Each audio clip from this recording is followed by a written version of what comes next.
I'm not sure if Brim had informed you about how really everything got introduced for as far as me into Grindhouse is concerned, because I've actually talked to him about, I'm going to say a little over 2 years ago.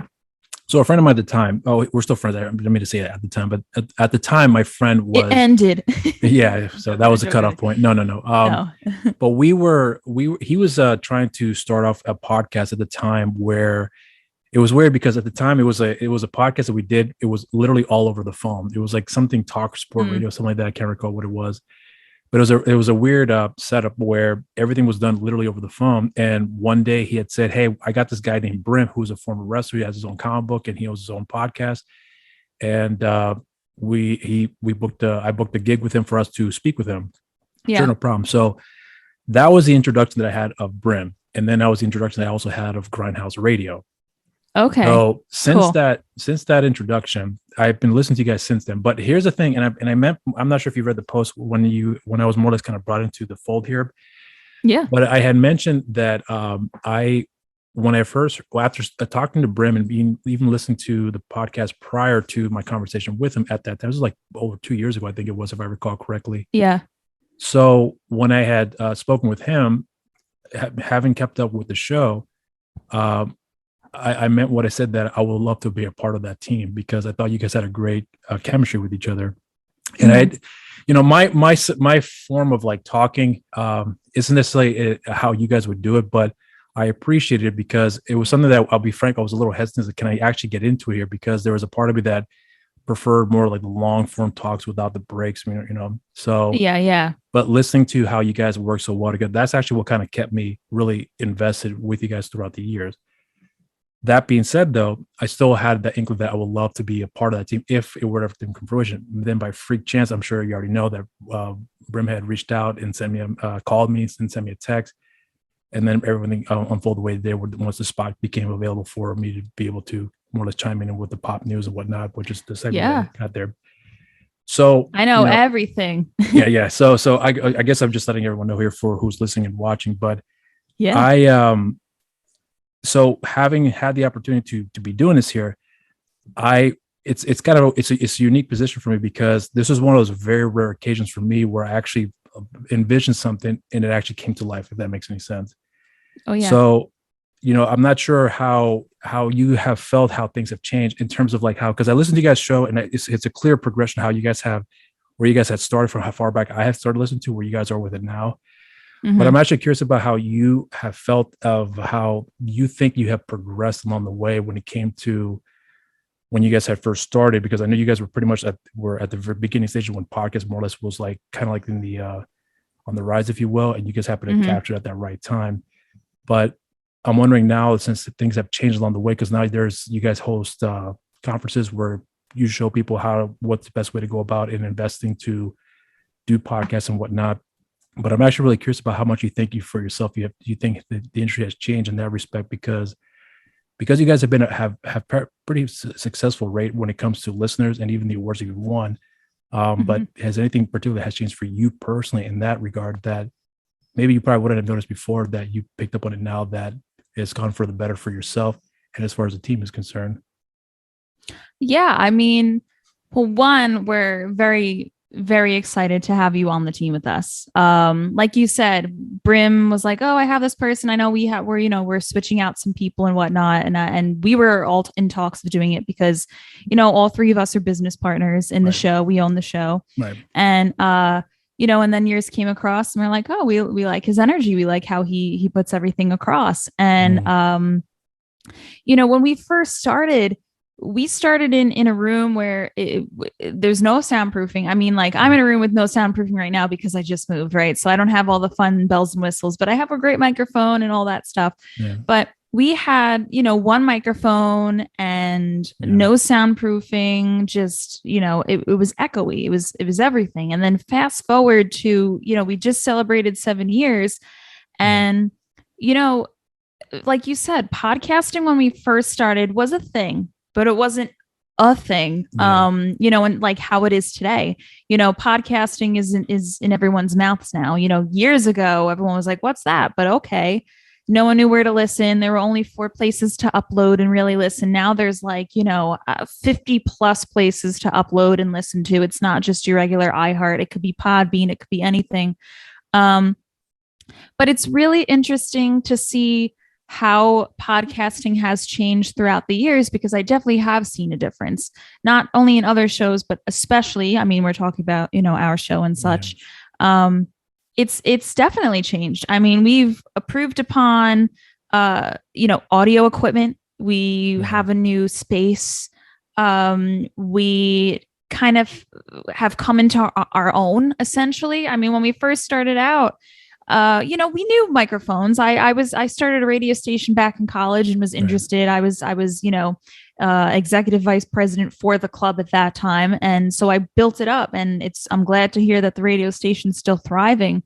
But even then I was a college kid, right? I was behind their microphone, maybe once or twice a week. And then here's this opportunity, and I'm like, this is great, So, we have all changed in terms of talking in front of microphones, how our personalities have shined, 7 years, you personally also change as well. Mm-hmm. So, there's different opportunities. We're older now, we have different experiences. We're signing at conventions. Now we have voiceover work. So everything almost plays a part in shifting the show itself too, and our personal brands as well as me too. But podcasting, and especially for the Grindhouse and also for the Magic KimTom, and our other shows that we have, it's changed in a positive way. And like we've had people come in and out, right? And at that, that's just sometimes how it happens. And for the people that we have now, we're super excited because it gives you guys give a different vibe to the show, and like your time recording and what you have in the show is your time.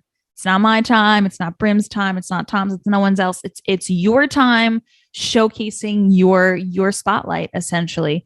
And every person who is involved now, and yourself, it adds something different. I mean, your personality is different from everyone else's. My personality is different from yours, vice versa. And that's why the show, I think, has worked so well, because no one has the same personality. Everyone has different viewpoints. Everyone has watched different things. Everyone has experienced different things, and everyone has different stories. So I think that's why it works so well. And that's why in the last 7 years, we have been such a success, with everything. And I hope that makes sense, So is there anything that you think has changed for you about how, let's say, for example, like in the beginning, obviously podcasting there was really no like set standard about, okay, this is how you do, like with radio, for example. Yeah. But since you have done this for nearly a decade now, do you think there's anything that's changed for you about how you look at this particular industry? That obviously a lot has changed and things will never be the same from when you guys had started, but is there anything that's changed for you about maybe this is kind of going in the direction that I thought this could actually be more or less like the standard, but instead became more like of the things that we've seen before now be done with podcasts, if that makes any sense? Yeah. I mean, like you said earlier, we do a lot of classes, like teaching people how to podcast, social media, how to, go into the entertainment industry, any of that stuff, social media marketing. We have, classes like that. And typically when I tell people with podcasting, just because the format that we do, essentially, we do 15-minute increments, six segments each, and then breaks in between, like yours and such. Yeah. But there are a lot of podcasts out there that don't do that. And I can't, and definitively now, even back then, there's no right or wrong way how to podcast. Right. Because your show could be an hour long with no breaks in between, and that works perfectly for you. And let's say I tried that and did a completely different show. It may not work for me. And it could be the same exact content, the same exact thing, but it just doesn't work. So there's no right or wrong way. We do it the way we do because of sponsors and advertisers and all that such. And it's just how it kind of worked for us because it's easily digestible, that we noticed for our show, for our listeners. Right. And also Google, I don't know how they did it, but a couple of years ago, they scanned all podcasts and we were the top 20 for I think it was the not essentially the right way to have a podcast, but what's trending, what's easily digestible for people. And we just kept that train going. I mean, we just broke it up because one, to be quite honest, we figured we would need a break in between. But have you guys ever done that? Done like a whole show nonstop all the way through? One of your previous episodes from years back? No, we never Really? did that. We always, when we first started out, it was an hour show. 1 hour show. I think it was like one break or something like that. I would have to go back, but I'm pretty sure it was like one break. And that was it. We always had a break just because we wanted to cut up things and just people's attention spans for our show. But no, we never did that. We always toyed with the plan of just having like a longest running show just to see how that would play out.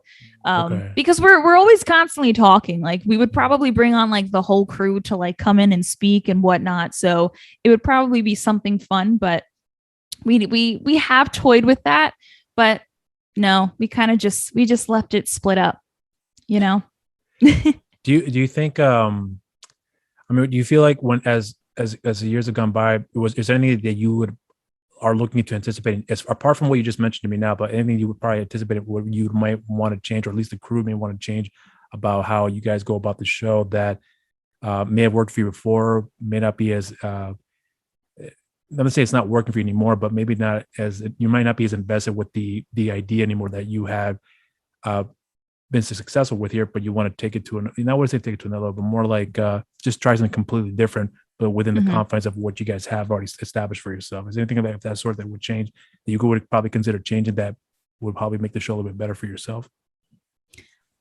I mean, our show, we're always changing. You kind of always have to change and mold and shift. And now that's like such a cliche to think and say, but we always, I mean, every single year, I mean, I think every 6 months or every couple months, we're always like switching up, you know, something within the studio, right? We're switching up a microphone. We're switching up how we stream. We're switching up how we have, you know, a sound bar or, you know, a keypad or something. We're always switching up something, soundproofing, whatever it is. Right. And we're always trying to improve upon the show itself. I mean, because the medium has changed, right? A lot of people like to have like what we're doing now. They love to have the audio version and they love to have, you know, the video version of seeing people, like, you know, vlogging essentially. Right.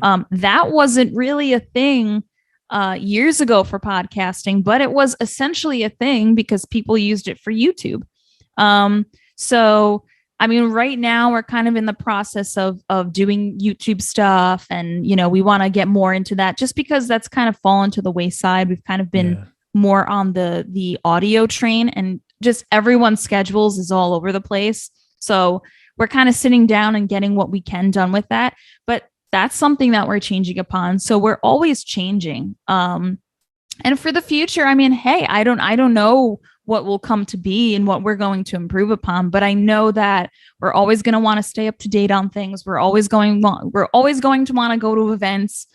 We're always going to improve upon it. So, I mean, as long as we're having fun, I can't see how us improving would be a bad thing. Improving is always a great thing, but we're definitely going to keep moving. We're going to keep moving and grooving, and you're part of that now. But you guys had actually done because I think it was a while back, maybe not a little less than a year ago, if I recall correctly. You guys had done like the GHR, after show on YouTube. Yeah. And you guys were streaming for a period of time, but that was like a short little half-hour segment you guys were doing once you guys had recorded. But then that stopped all just completely out of the blue, I would say. But why did that stop for you guys? Because you guys, it seemed like you guys were heading somewhere with that as far as you know what your approach was, but I'm not sure why you guys completely stopped all of a sudden there. Well, we stopped because one, a lot of things happened with we didn't have some people on the show anymore, and we were trying to catch up with a lot of that stuff, and then we never continued with it. Two, it falls upon your other question. We were going to figure out if we wanted to switch up camera angles.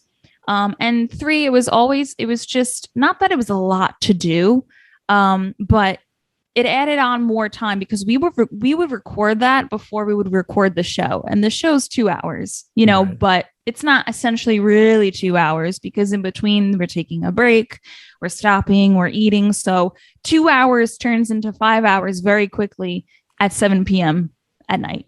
You know what I mean? Yeah. So, it was just, at that point, it was just a lot to do. I wouldn't totally throw it out the window. We're probably going to start it back up again, maybe at some point, Right. but it had to do a lot with mostly just people were leaving, and we kind of had to pick up the grounds and figure out where things were.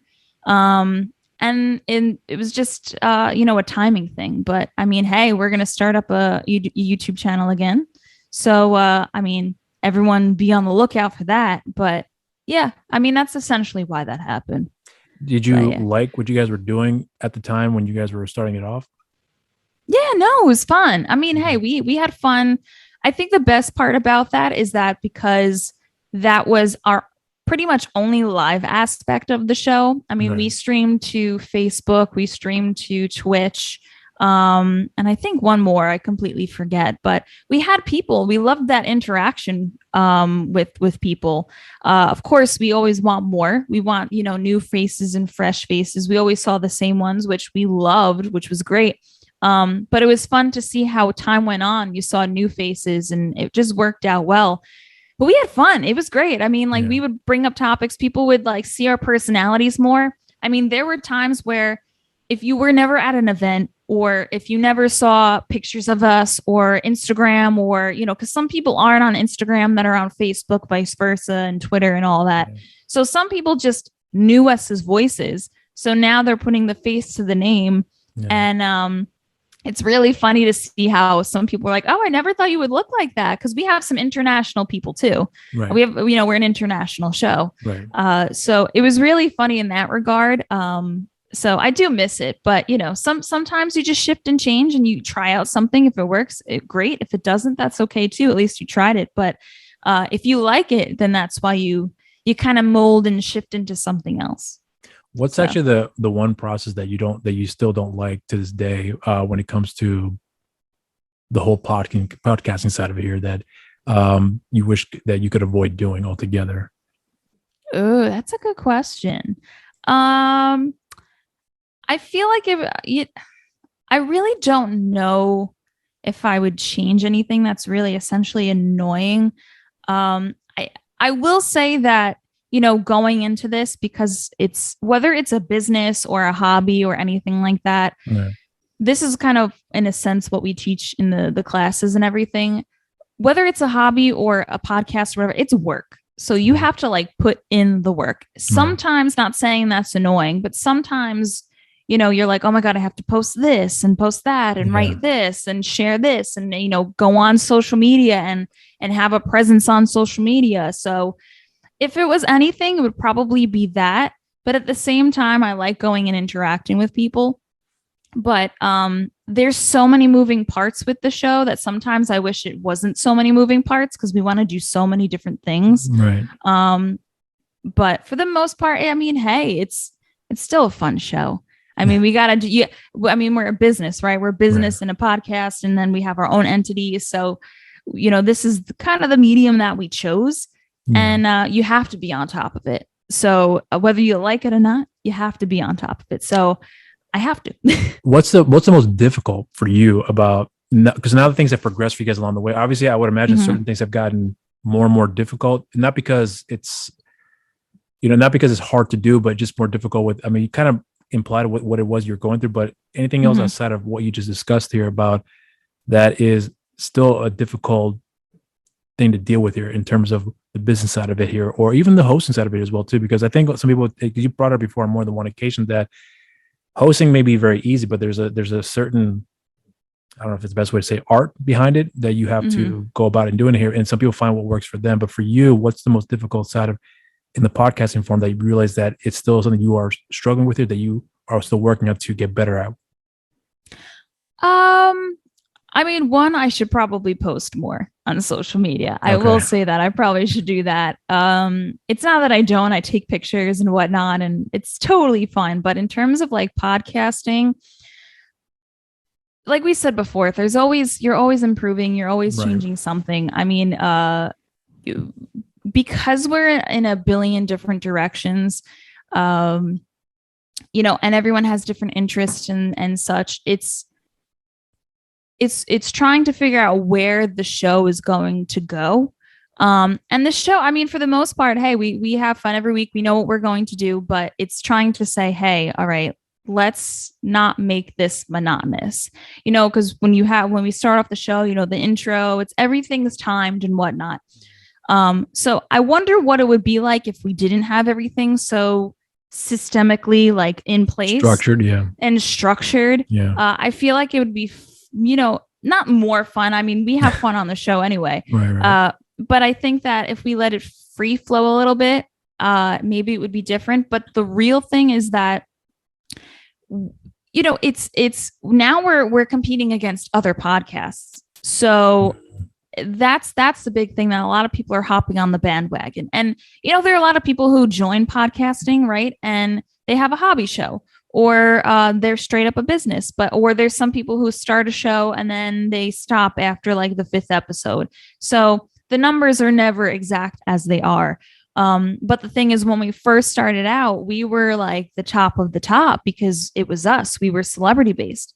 Now you have, bigger names, like way bigger names that started that kind of not sucked up listeners, because we still get a crazy amount of listeners. Right. We are still doing great on that. No doubt about that. But, you had the Joe Rogan start the podcast, Anna Faris. You had all these comedians start coming in. You have people who decided to do vlogging. You have people who are personalities on TV, like the Bachelorettes or Bachelor people who started, or just big names out there that people started. Or you have regular terrestrial radio people who decided to start their own podcast, and their names and they're established and whatnot. So I think it's trying to figure out and navigate essentially, and keeping the momentum with us. I think that's not the biggest issue, but the biggest thing that we have to keep doing is keeping the momentum, because there's so many podcasts out there. And, now it's how many people are going to listen to podcasts, like you could listen to it at work. You could listen to it in the car. It could be great. And it's endless. You could listen. Doesn't matter if you're listening from, 8 weeks ago or 3 years ago or whatever, it's still relevant and the interviews are still fun. Right. But I think it's, more of the aspect of competing with people. So I hope that makes sense. It does make sense. So I'm actually curious about, because I think I asked Brim this last year, and I'm not sure if you've answered this question before, but because I've asked him, do you listen to the episodes you've done? He's like, no, once I'm done, I'm moving on. But I'm curious with you, if you do listen back to how, let's say, for example, like the last episode, how did I do, and so on and so forth, finding ways to I guess, improve. Because I personally do that for myself, because I always catch myself, like even now as I'm talking to you, I'm thinking like, just be very careful because I don't want to make it redundant for anybody here, but that's why I go back to listen, make sure that I have a process that works for me, and in turn would hopefully keep the person I'm speaking with engaged with the conversation. So I'm always finding new ways to be able to make it better in that respect. But for yourself, do you take the time to listen back to some things you've done from far back, or even as recent as like a last episode? I really haven't as much. Okay. I'm the same as Brim in there. I think the only person who really listens back to it is Tom, because he really edits most of it. Right. So he kind of has to listen back just because of levels by default. By default. And, if there's any curse words or anything, even though you kind of really don't have to with podcasting, but because our show and our sponsors and everything, we kind of keep it to the minimum, which is interesting because we're from New York. So, I mean, that's kind of in our blood to kind of counterintuitive, I thought. Yes, 100%. So like sometimes we say things and we're like, oh God, why did we do that? But we're like, we're from New York. What are we talking about? So we let some slip through because why not? I mean, we're humans, we don't have to be perfect, prim and proper. I mean, our show's supposed to be laid back. We want people to just sit around the table and just feel like they're there with us and just have a great time. So yeah, I mean, do you think what was the question again? tell them. What was the question? Well, I was asking if you listened back to some previous episodes you've done, and you said yes. Not really. It's pretty much what not really. I used to a lot. I used to a lot more back in the day, just because I was like, oh, this is exciting, this is fun. Yeah. But I mean, if we're on road trips once in a while, like if we were all driving somewhere, maybe occasionally we'll put it on. But for the most part, we don't. We'll like listen to music. I know once we record, I don't listen to the show. I'll skim through it once in a while just to make sure. But no. And how funny is that? Right. Like I would think that I would, I mean, like for both the Magic KimTom and the Grindhouse Radio. Yeah. Every once in a while I'll listen back just because I want to know like how levels are. Not that I don't trust Tom. I'm just saying I want to know how levels are, or I want to be like, hey, like, what did we talk about that day? And then like, I find myself laughing sometimes and I'm like, we're funny. I'm like, all right. I'm like, I get it now. Like, it's really funny. There's some people, like, for instance, like Tom does not like listening to his voice back. So he hates that process. Really? Yeah, me, I don't care. I'm not like, oh, I love my voice. I'm like, this is cool. Like, I always think like, this is great. Like, we started something 7 years ago. We have cool people on the show. I'm like, hey, this is, we have a good time. Right. It's a really well put together show with a lot of great people who just want to have fun. But yeah, no, I haven't done it recently. I haven't listened back. Is that part of the reason why you don't listen back? Because you feel more confident about how well you progress along the way, where you feel like I don't need to do that anymore like I used to, because I know I've gotten better, so therefore I can focus my attention on other things. Is that kind of more or less the idea? Pretty much. Okay. Yeah, because I mean, every week from the moment that the show is airing, even I'll write down something. If I don't, I'll backtrack when I'm creating the topics and the content and such. From the moment the show ends, I'm already thinking about what I'm going to possibly talk about for next week. That would somewhat be relevant because, we record on a Monday, right? And we air on a Thursday. Right. And, everything in between, we need to at least by like Tuesday, we want to pretty much get everything done because something tweaks in between. We've had guests before where, they were like, oh my God, I couldn't speak about this, and we could snip it out quickly. Right.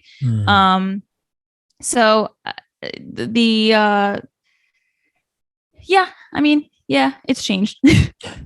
So let me ask you about something here real quick because you mentioned about guests. So I was curious about, I'm trying to see how I can ask this question, but so for example, if you have a guest on the show, no matter the caliber of the guest, but you have a guest on the show, is there something that I know you guys are looking for a guest that's going to provide good content, and a lot of mutual friendships you guys get out of that, and or people that you've had before and so on. But what, as the years have gone by, has anything changed about how you guys look at a guest, or how you guys would necessarily vet a guest to be able to bring them on the show, so that way that what they're going to bring is going to be good for the product, if that makes any sense? Do you have a little different, do you guys have a perspective about how you guys look at it differently than you guys did from a couple years back?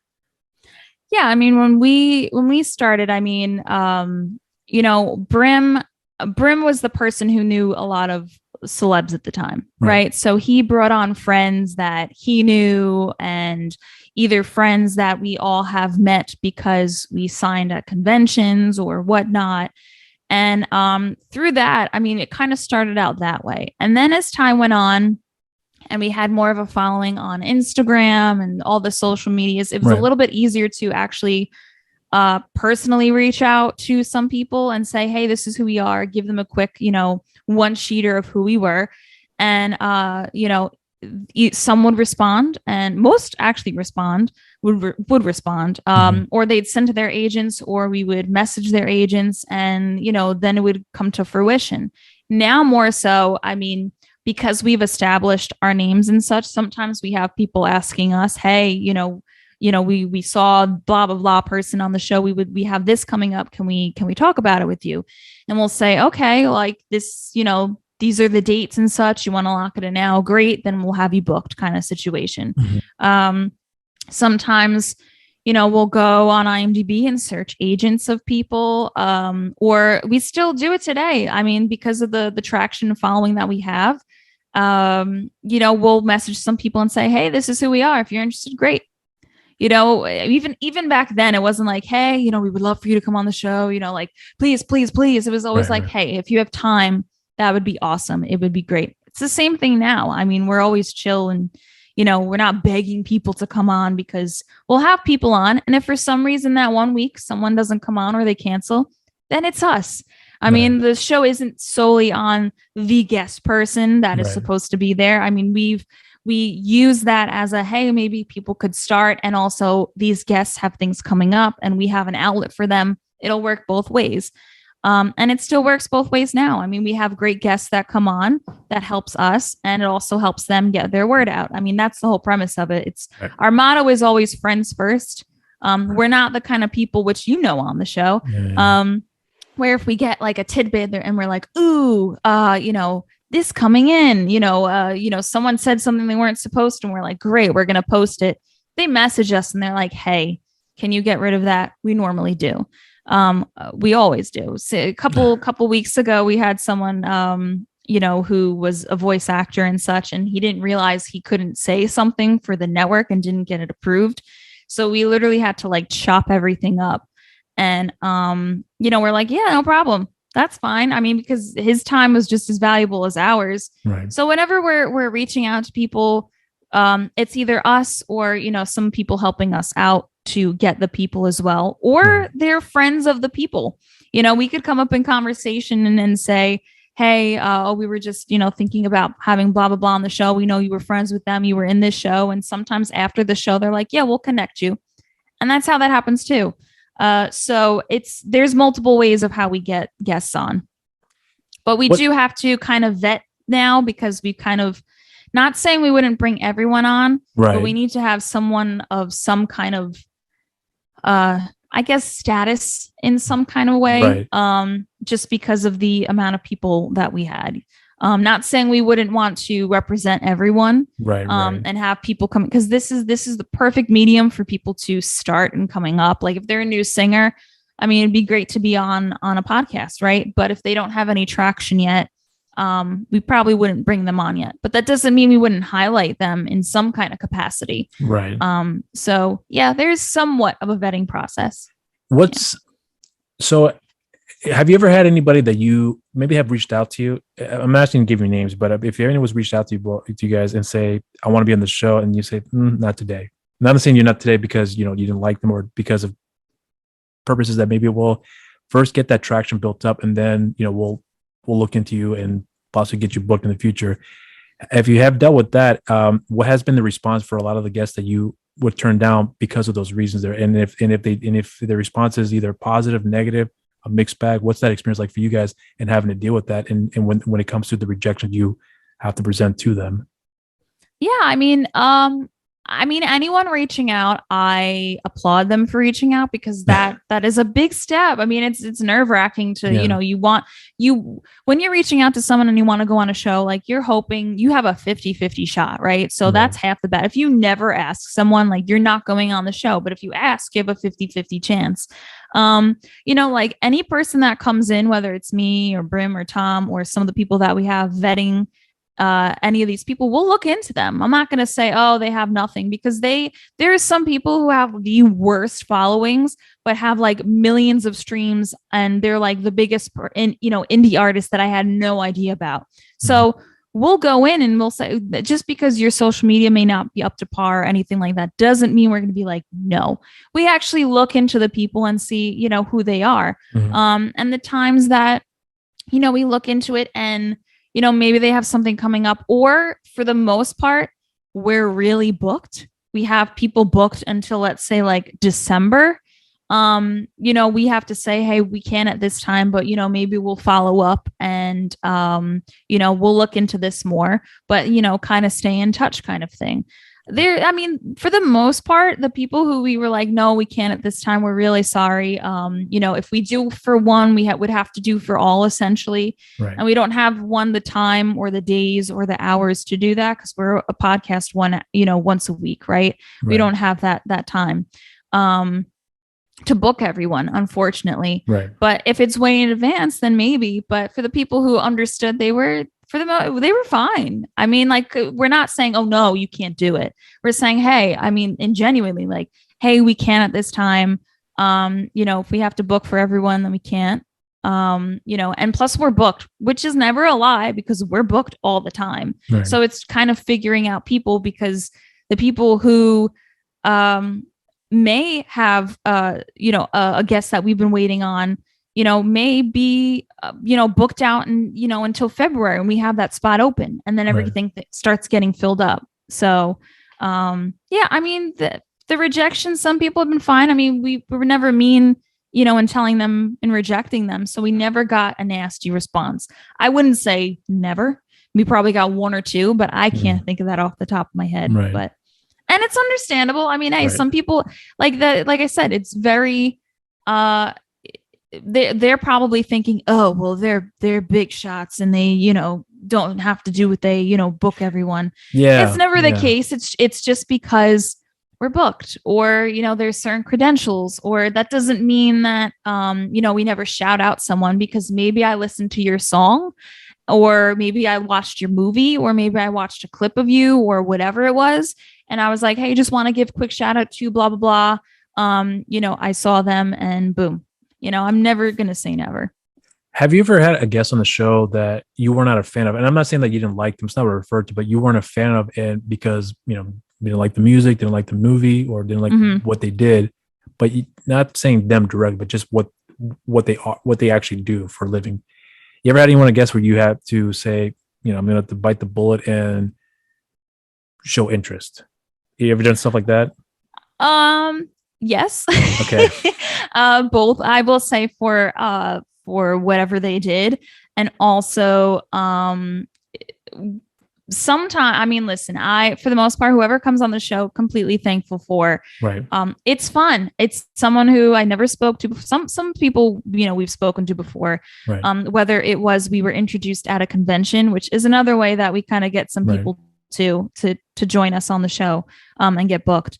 But for the most part, if we were to book anyone, I mean, yes, there are occasionally some people who I'm like, I don't know about their occupation, or like, I'm just not a fan of them, or whatever.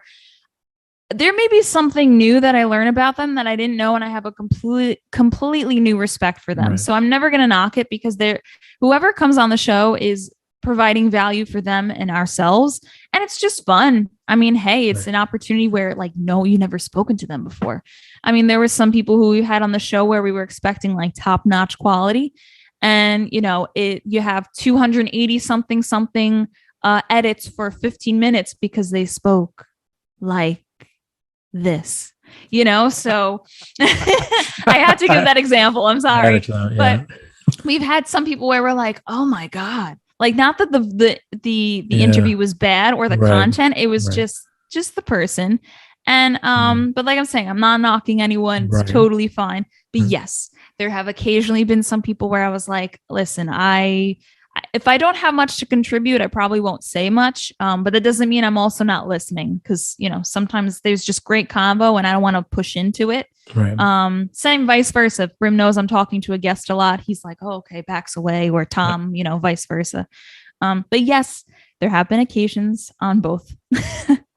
What's actually for you the more difficult side of interviewing someone on the show? Because I mean, one of the things I think I imagine would be somewhat difficult is the timing. So what questions can we ask them? Because I'm sure you guys probably go through this as well too, where don't ask these questions, you can ask these questions. But even if you already are aware of what you can and cannot get into to a degree, what's still a part of the interviewing that you find difficult apart from that and maybe the timing? Well, it's funny because doing this for like 7 years now, I think, well, I'll backtrack a bit. When we first started, we had, for the 2-hour show, we booked like 3 guests in like one episode. We did that for like, I don't know if it was a year or a couple months. And at some point we were like, we need to stop. We need to do one guest once a week, because we also need to have our personality shine through. But as time has gone on, I don't think it's as difficult anymore. to do all that, to be quite honest. Okay. Yeah, no. Wait, hold on. What was the question again? Sorry. I just go up and there's so much in my head. What was the question? I was sorry. I was just asking if there's any part of the interviewing that you do now that you probably still is difficult as far as difficult. Yeah, like not apart from like, the time constraints that you probably have with the guests. You may want to delve into something deeper, but you only have 15 minutes or whatever, or questions that you can and cannot ask them that are prepped ahead of time, more or less. And then, but apart from those two things, is there anything in particular that you still find difficult in the interviewing that you do? Because again, you have two other hosts that are all want to chime in.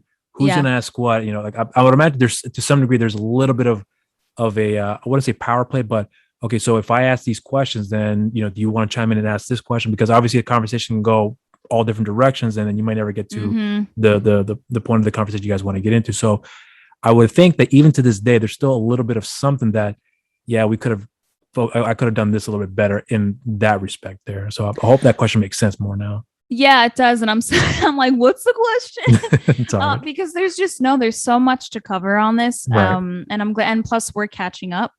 But no, I mean, like I said, we were doing this for 7 years. If there's a guest that I don't know about, chances, I'm going to look it up and I'm going to learn more about that person. And for the most part, a guideline for us is the same thing. Like you said, I don't want to ask the typical questions. We don't want to say, how'd you start or anything like that? Because one, we do want to know, but also we want to get into different questions that are not normally asked. And I think we've kind of perfected that. Of course, after every interview, you're kind of thinking of, I maybe could have asked this question or whatnot. Yeah. And in terms of like everyone asking questions or power play, I really don't feel there's that because we kind of know just by body language if someone has a question that they're like, okay, they're going to go next. Like, because I have no problem. Like I may not have a question, so I may not have anything to contribute, or I may have everything to contribute. But yeah, as time has gone on, we've kind of all learned like, all right, we know who this is. Let's research a bit. Let's ask some questions that maybe normally they wouldn't have. And there are some times where we have a bunch of questions that never, ever get, asked because we all went off on a different tangent than we thought. Yeah. So, that's kind of how it shifted over years. But I don't think there really is a struggle. And you would think going into every guest that there would be something. And of course, I think the major thing we're nervous about is how are they going to contribute to the show? Are we going to have enough questions for them? Because are they going to be one word answer kind of people? Yeah. I think that's the main problem that we are always asking ourselves and hope not to. But we've kind of trained ourselves to pry stuff out of people or tell stories because people want to learn things that are new from the people that they love listening to. You never know. There's some stories that we would have never gotten out of them. They're like, I've never told this story before. And we're like, because, it just happened to be the conversation that we were talking about. But I think we've perfected that over years where we're just trying to have a conversation. We don't want to ask the same usual questions. We want to come at it as if we know you, but don't know you, because we want to ask just different questions than the usual. Have you ever felt at any point during a show, a taping or, recording of the show where you feel like, I don't feel like doing it today. I just don't want to. Oh yeah. Okay. Yeah. How do you deal with that person for yourself? We're human, right? There's some days where like it's a rainy day and you don't want to deal with it, or something unfortunately happened in your life and you just can't deal with it, or maybe you have a headache, or you're not feeling well, or you're just not in the mood. It happens. For the most part, of course we have fun on the show. So there are a lot more better days than bad days. But of course there are occasionally times where you're just like, I'm not going to do it. But you pull through. As the show goes on, you kind of pick up and like you find your momentum because you're laughing and you're talking with, I'm talking with Brim and Tom and I'm having a great time. Right. Or the guest, I'm having a great time and it's funny. So at some point the mood does pick up. But there are definitely times where I'm just like, I'm just not in the mood today. But you persevere and you go and you pull through and it's fine. And like if Tom's having a bad day, Brim and I will kind of pry it out of him, or Brim and I will kind of carry the show. Or if Brim's not feeling the best, or in whatever he's in, Right. Tom and I will do the same. And the same thing for me, they'll both do the same. I mean, that's the beauty of kind of having our show, the co-hosted in that sense. Because even if one person's out, it feels completely different. Like the vibe feels completely different. We could go on with the show and have a great time. Right. But it's just fun when all three of us are there together. And then when it's all come together, when it's you and all the other crew, it adds something different. So like if you were out, it would be completely different now because people are so used to you and your personality. So it all does change, the vibe of the show. But yeah, there are definitely days like that, and it's normal. They're totally normal. And that's the same thing where like people going to work, right? There are some days where you're like, I do not want to do work right now. I do not want to look at a computer. I do not want to talk to anyone today. And then there's some days where you're like, I cannot wait to just chat with people. May not necessarily be like, oh, let me do work, but you may be like, all right, I could do this. I have my tasks to do. I'm cool today, or it's a great day out. So it happens. It's life. It's, and that's the same thing with people who do YouTube and all that stuff too. It's all work. Sometimes, you're like, oh, if you do it, how much time is allotted for it. Yeah. So it's kind of prepping yourself to say, okay, let me push through. Let me do it. And you do. What part? So I guess I kind of want to dig a little bit deeper about that because so when you do you ever feel at any point when you're doing any recording for the show, the Magic KimTom show, Grindhouse, where I'm not sure if you ever feel like you felt that you come to a point where not necessarily plateau, but you realize, is there anything different that I could do to not make it redundant for myself right now? Because I enjoy what I do, but I feel like something is not progressing for me in some respect.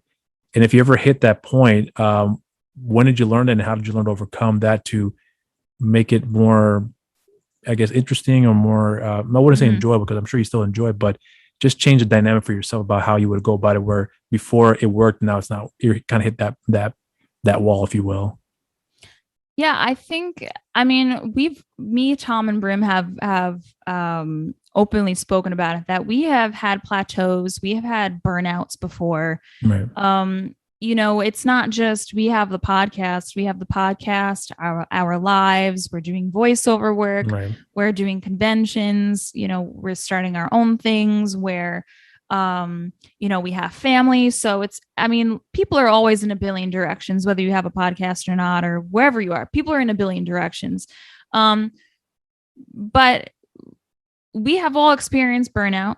And, that kind of lends to the self of plateauing and such of, well, is this fun enough? Is not that it's never fun. The show is always fun, but it's always trying to figure out the new and spicing it up and what's a different topic or anything. You're always trying to think of the fun thing because, at times it does come monotonous. That doesn't mean it's not fun. But, for people who are sometimes not I want to be in a schedule all the time, could be very difficult for, starting a podcast kind of thing.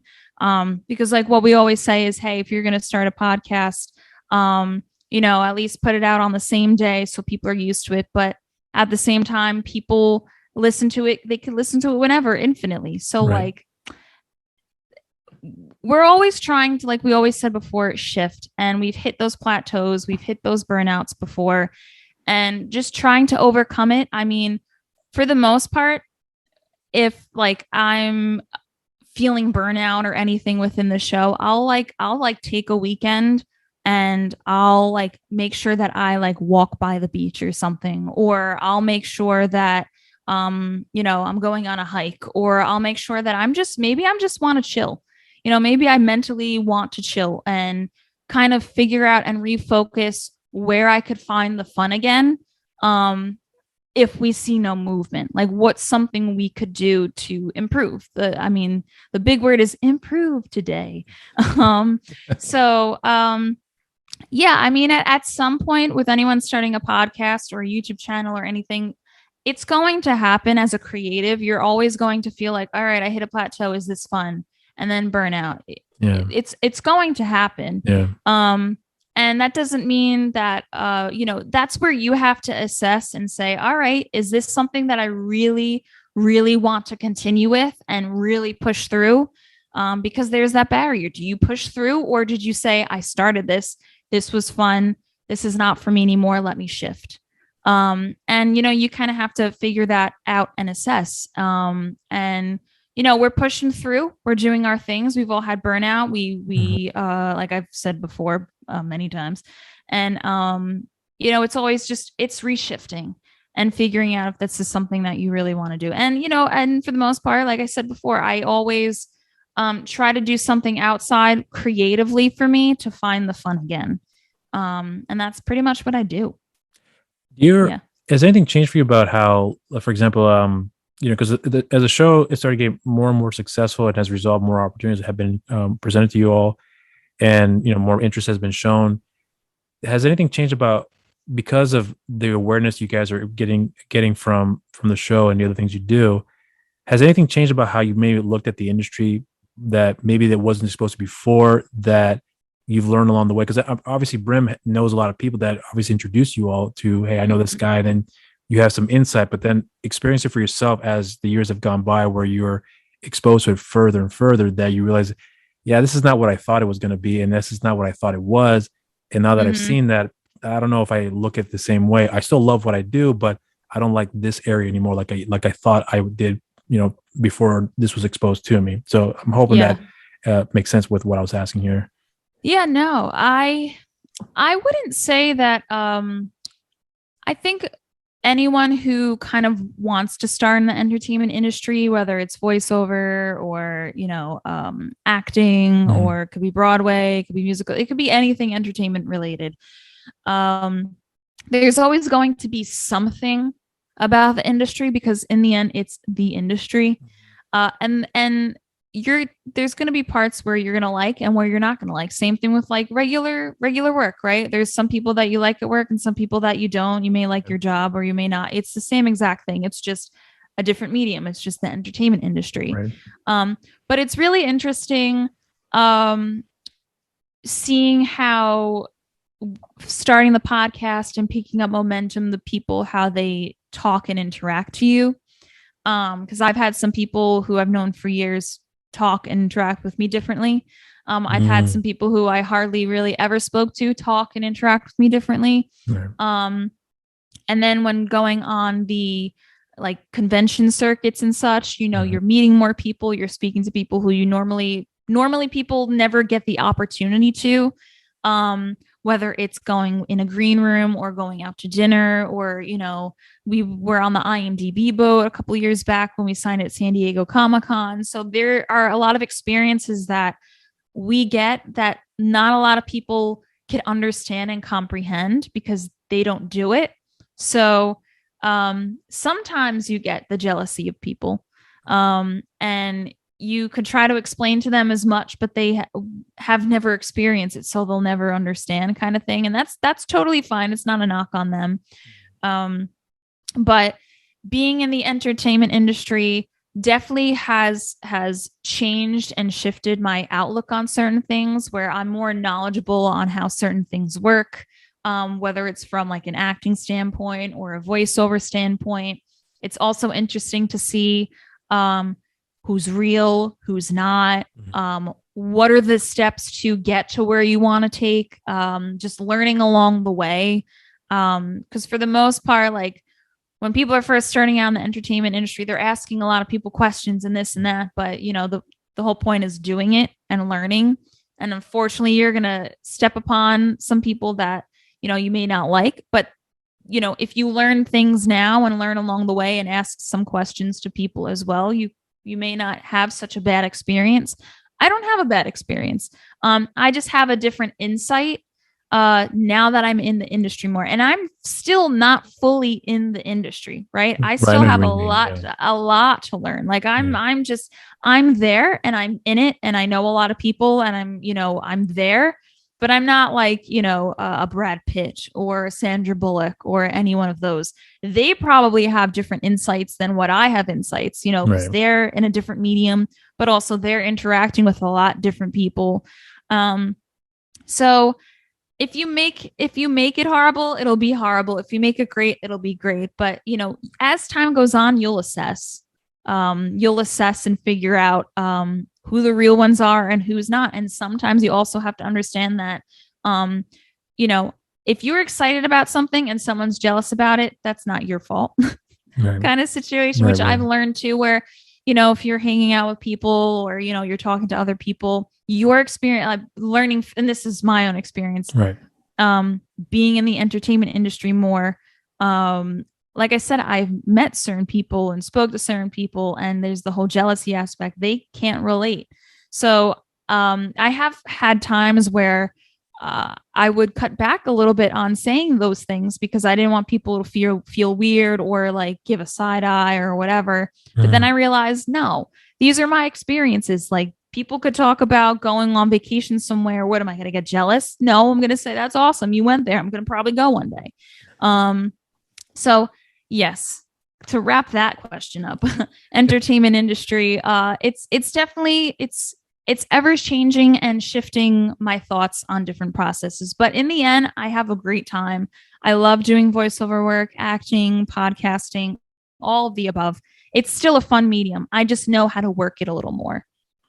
Do you feel like that going through all this here, seeing the variation success you guys have, high points, low points, and I'm not talking about like, I'm not referring to monetary, but I'm talking about the success in terms of like how, if people have respect you, I'm going to say, for what you do, but along the way, I'm curious about how you feel like as a person, and maybe you feel like you've gotten better as, how you conduct yourself in certain situations that maybe before you didn't handle yourself very well.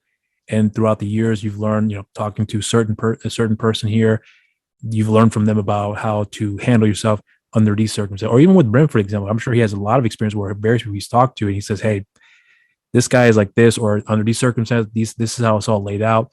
When you go here, conduct like this, find what works for you, or whatever the case may be. But I'm wondering if you feel like you've learned a lot about yourself, but also you feel like if that has made you a stronger person as a result of those of the journey you've gone through. I hope that's not a convoluted question. I hope it makes sense, but I think you understand what I might be referring to here. Yeah, it makes total sense. I mean, anything that I do, or anything, whoever, for instance, like you guys, right? When we brought you on the show, our show is based on just having a good time, hanging out with people. Yes, we have celebrities. Yes, we do cool things. We get to travel and have our own status and whatever we are.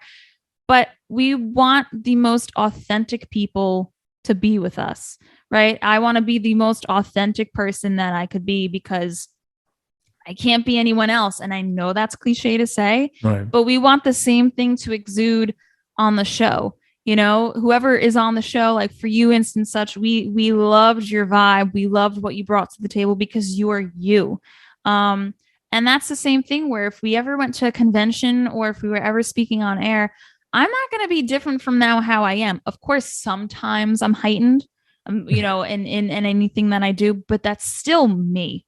It's not me being, it's not like me being like a gangster, from like the 20s where I'm like, hey, everybody, how you doing today? Like, I'm not like acting. I'm literally being me, So, whether I went to conventions or anything, I'm not going to be anything different than I am. I'm going to be my authentic self. Right. And, of course you step into some settings and you're like, all right, play the part and such, but I'm going to play the part being me. If you like me, great. If you don't, that's okay. But me being me is not like psychotic, crazy all over the place. Me is like, hey, how are you doing? I want to assess the situation. I want to get to know people and network and all of that. So I already know how I am. I already know how I work and operate. Of course, stepping into certain situations, you assess and you vibe and you see how it is. But in the end, I'm also going to assess and see if I vibe with other people too. It works both ways. So I just want to be authentic and be surrounded by authentic people. What I'm not sure if this has been asked of you before, but if you hadn't done this, if you hadn't, I'm not talking about radio, I'm talking about Grindhouse. If you hadn't been introduced to Brim, or maybe if you had been introduced to Brim but didn't turn out the way things have done for you so far, where do you think where do you picture yourself being at that point with yourself? Because of course, as the years go on, you've learned a lot about yourself along the way, where because of these experiences has made you the person you are. But if it hadn't been if you hadn't had that experience, do you think you would have been able to learn the things you have learned, continue that path in radio in another avenue here that maybe I'm not sure if it's I'm not sure if it's a fair question to ask, but I'm wondering how you think you would have turned out if it wasn't if you hadn't been introduced to all this here or hadn't had this path you've taken here. It's funny you say that because I think about that all the time. Like I always say this, and I know if anyone's listening to this who knows, like I always joke about this and say, before I ever did radio, I was interested in the culinary arts. I love cooking. I love baking. But then like I said, I started the radio station back when I was in college. Right. And then right after that, we started the show and blew up. But I always say, I don't, maybe I would do something with cooking, but for the most part, the reason I switched was because I knew that was a hobby and I knew that was just something that I just wanted to have fun and relax with. But I was always in plays. I was always in, singing groups. I was always, something along those lines of entertainment. So I think the fates that be, I would be in something. But I will say that starting radio back in college and starting this show definitely let me open up my shell a whole bunch. I don't know if I necessarily would be the same person that I am if I got, an internship at a regular radio station. I think I would learn other skill sets that are super important. Maybe I would get an on-air personality spot. Maybe I would, be an on-air personality in New York, or maybe I'm somewhere on-air personality somewhere else. Or maybe I figured, no, that's not the thing for me. I don't want to do, and I'm taking a completely different, occupation. I have no idea. I do know that I probably would be in this medium somehow, where it's funny you ask that, because I always ask myself what I would do. And I don't know. This is the only thing I can think of is being in this medium. I mean, I've always toyed with the fact years ago, I was like, oh, maybe I'll start my own YouTube channel. I still do that, and I probably will.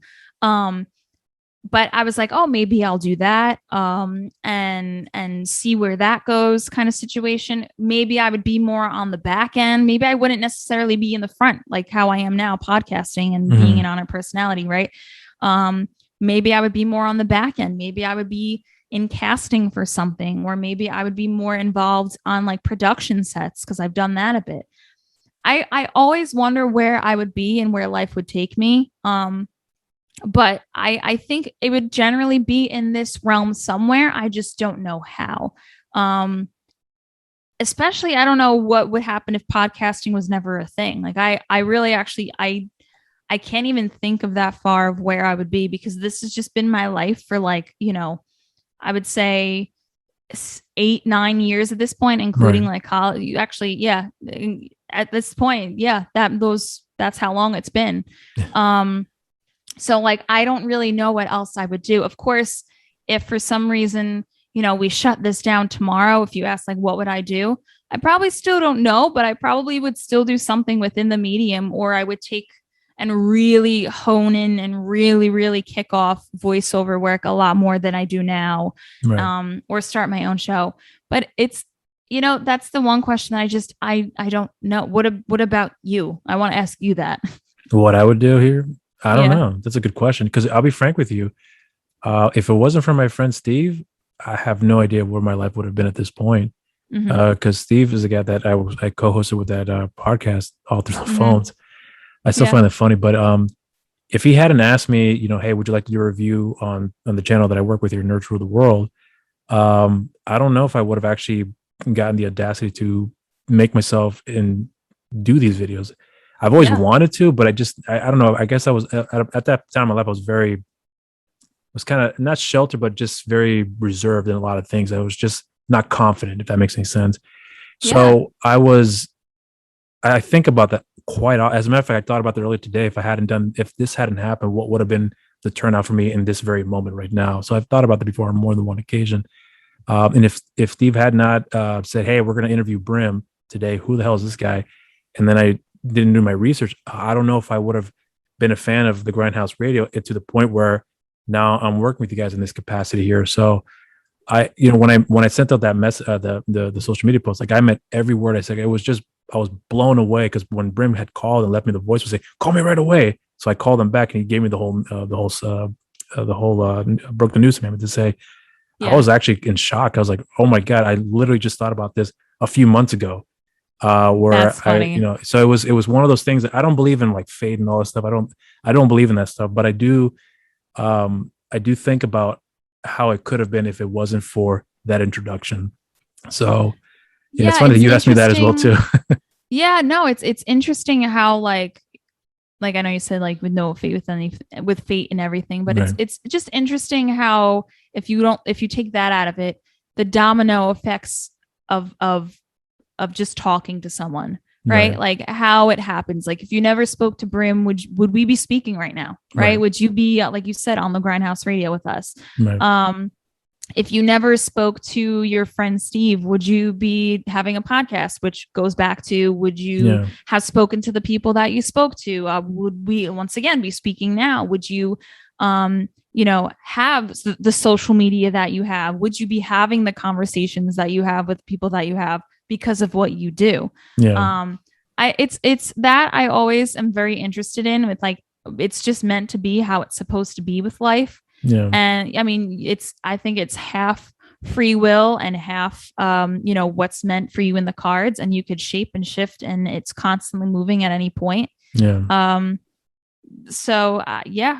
really, I don't, like you, like what you just said. I don't know. I really don't know where I'd be. I would definitely be in this medium.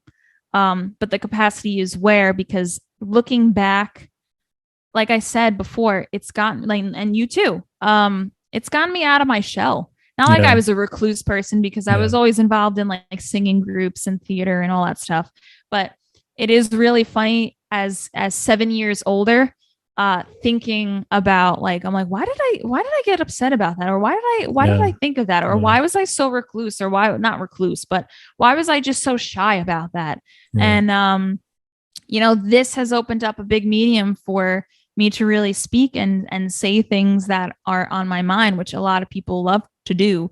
But yeah, I don't know. And it's funny. I wonder what the future will hold too. Yeah. I think about that as well too. But, I guess just leaving to this one question, because I know we're almost out of time here, but do you think, I got time. Okay. Well, the thing is that I'm actually curious about how,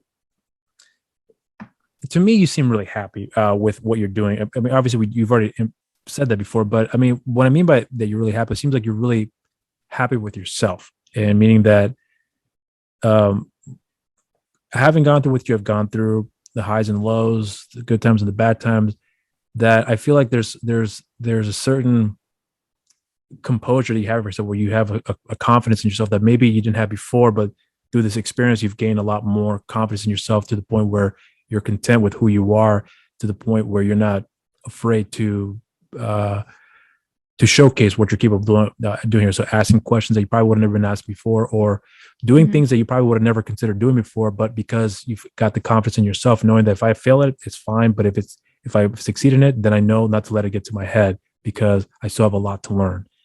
So that's the impression I'm getting off of you. But I'm the question that I really was trying to ask again was that, do you feel like you're happy with yourself so far with where you are in your life and in your career path that you have here? Yeah, I grew up in a loving Italiano family, right? I very close to my parents, very close to my sister, my whole family I'm very close to. So there was never, there was always a push for, hey, do what you want to do.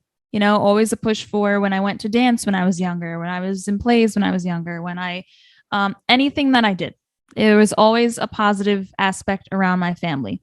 So, as time went on and everything, not saying I wasn't me or anything, or like I said, shy. I mean, yeah, I was shy at some points. It's just you go through the life phases, and it's typical and whatnot.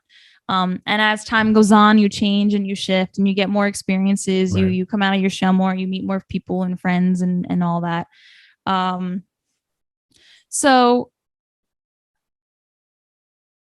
I wonder, yeah, I think that the things that I've done now have shaped me in that sense. And what was the question again? If you were happier, I'm happy. There we go. I'm good now. I'm good now. Yeah, question, I am happy. I mean, like I grew up in it. You're going to laugh at that. It's one of those days, and this never happens. And it's one of those days. It is so hot out and it's crazy, but yes, I am happy. Yeah, there are times where I'm like, not where I'm like, of course, like I'm kicking myself, right? Like it's normal. Like your people go through highs and lows. Right. Especially when you have so many things on your plate. Some people don't think you have anything on your plate, but they're not you. So, you have stuff. Everyone has stuff on their plates. And of course, I'm always thinking, yeah, I would love to be farther where I am. I would love to be more, in the voiceover world. I would love to have gotten parts that I necessarily didn't get parts for. But there are also times where I got parts where I didn't necessarily think I would get. Of course, I would love the podcast to be further where it is. But in the end, like, you can't, there's a difference between putting too much pressure on yourself and then also putting too much pressure on yourself. You can push yourself, and you absolutely have to push yourself, because if you don't push yourself, you're not going to move and progress and move forward and shift and shape to see if you like anything that you're doing. Right. That's the whole point of it. And then sometimes you push yourself too much, and then you're just not happy with anything because you can't backtrack, or you've just gone too far into something. But whatever you do, I always tell people, this gets philosophical, like you have to enjoy what you're doing. Right. I never want to do something that I'm not happy with. Of course, there's sometimes you have to do things you just have to do because you have to do it for someone, or maybe you have to go to this party for someone, or you have to go to this event because it's good, limelight, and it's good just to meet people, and sometimes you just don't want exposure. And you just don't want to. So sometimes you have to push yourself, and that's a good push because you're doing something fun.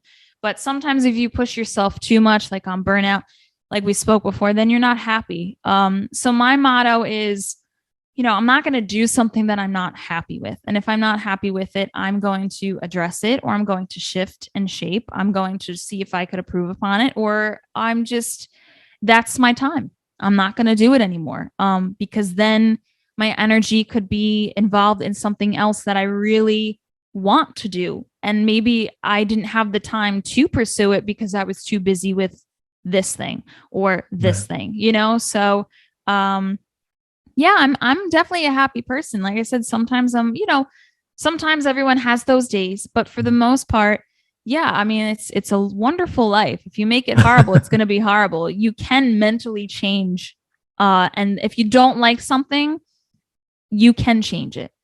True. People get so caught up in, oh my God, I'm stuck here and this or that and this. Yeah. Yes, people do get stuck on things, and maybe you're not happy in certain situations. Maybe you want more money, or maybe you want a different job or anything. But there are many ways where you could find and figure that out for yourself. And there are plenty of stories where people have been in maybe the position that you have, where they started low and then built back up.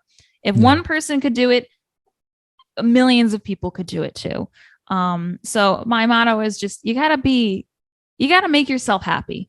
This is your life. You have X amount of years. You have a whole long life. You could figure out who your friends are. You could figure out your interests. If you want to start a podcast, great. If you don't, then you don't. If you want to start a YouTube channel, great. If you don't, then you don't. Just be happy. Try to make yourself happy. Well, it's one of the reasons why I want to talk to you as well too, because having heard you talk before on various interviews you've done, and obviously on the show as well too. I think I hope you don't mind me saying this, but sometimes I feel like with some of the interviews I've seen you've done before in the past, I feel there was a lot more that I could have gotten from some of the interviews I've listened to before. Where Yeah. not to dismiss anyone who's doing this here, but only I wish they could have asked this question more. But even then, as I'm doing it too as well, because even now when I'm talking to you, I'm thinking, what's the next question to ask? But then, because I used to do this as well, so I used to write all the questions down, ask this, ask that, and then it became irrelevant because about that point, I didn't even bother looking You're on at to the next, because it just came natural that way for me. And that's obviously not unique to me, but I mean, again, when I'm asking these questions, is because what I'm really interested in learning, and this is the part that's difficult, but it's a challenge that I'm interested in taking here, because I've listened to a lot of what you said, and I feel like a lot of you have said to some degree, or in some way, shape, or form, you've said before, maybe not as in depth as in some other areas here, but it's interesting for me because what I was hoping that I could get more is to kind of like digging a little bit deeper and finding a little finer details about you that maybe hasn't been delved into much as well. So I'm always looking to find something that I could take away from about what I would have liked to have learned from you, because in a lot of ways, not to sound like I know you, but I feel like I've known you, but because of what you've shared. So I feel like I know a lot about you up to a certain point, but I'm more interested about like, what about the bad days, and what about the good days, and what about the days that you just don't want to do this, and how you, I think those are the more interesting aspects for me to learn about you that I was hoping that I can, pull out, if you will. So, I mean, that's the parts that, I mean, hey, on the show, we're totally vocal. I mean, any interview that I've done, or the show, or you just in life, like I said, authentic, I'm going to be me. But, for the most part, if you're at a show or somewhere, you're not going to be showing or talking about certain topics because you're just there to entertain. So I love questions like these, because I've always loved getting philosophical, like I said before, just because it's fun. You really get to see people more, and you get to see how they think, essentially, and you really get to see them, like they're shedding their heart to you, and I think you get more of a valuable insight on them that way, like you're doing now, than anything else. Yeah, I think that's one of the things that because even when I was listening to you guys' show, even in the very beginning here too, honestly, my favorite parts of the show when it was just you guys talking. Because there was, for example, like one episode I think you guys had done a few weeks back, where you talked about an experience of you had did an Uber Eats, I think it was, and the guy was outside your home at the time and didn't come out of the car. That was like 15 minutes right there, and I was like, I want to hear more of this stuff, because I learned a lot more about you in that situation. That kind of gave me an idea. Okay, so under those circumstances, this is how she conducts herself. That's what I found more interesting. You just brought that back up, where I'm like, oh my God, I totally forgot about that. And now I remember it. That guy, man, telling you, telling you. Yeah. And so, I mean, like, again, like that's, the show has a way that works, and I do enjoy it though. But for me personally, I used to think about it before in the beginning, where I would want to talk to people about films, and then, I kind of got tired of the subject matter, because I mean, I love movies. I really do. But that's not all I want to talk about. I want to talk about other things, and if I have someone as yourself on the show, I don't necessarily want to get into, let's talk about the Grindhouse Radio again and see how, it's been done before. So it's the challenges that I'm always looking to find is how could I find it interesting for the both of us to converse here? Because that's always one of the things I struggle with the most here. And not to say I'm great, but I know I've gotten better. So, so I'm always striving to do that. But I don't mean to make it all about me at this point, but no, let's talk. It's fine. I mean, hey, this is you learning about me just as much learning about you. I mean, you're on the show and everything. So So your hobbies, you talked before about cooking and obviously Disney here, but I'm actually curious about other hobbies that you picked up along the way that were never considered in your radar, that are now part of your, I wouldn't say your day-to-day routine, but part of something you go into, that would be, if it wasn't for this career path you've taken, that you probably would have never considered looking into for yourself, that would have been out of the question. I mean, I honestly, like, I know I said before, I maybe do something with voiceover work, but I will say that starting this podcast totally really kicked off the voiceover work. And also this skill set of learning and editing and doing all that such was very different from like when I first started out with regular terrestrial radio for college, right? So as time went on, I learned the skills of editing. I learned the skills of what cameras work. I learned the skills of a good microphone versus a bad one. I've learned, like I said, I think the big one was probably voiceover work, because I think I probably would be doing that if I didn't have Grindhouse. But I think starting this podcast really kicked that off. And that's a whole other skill set, right? That's a skill set of just narration or character work or commercial work or anything. It's not just, animation. There's a whole plethora of different styles of voiceover work.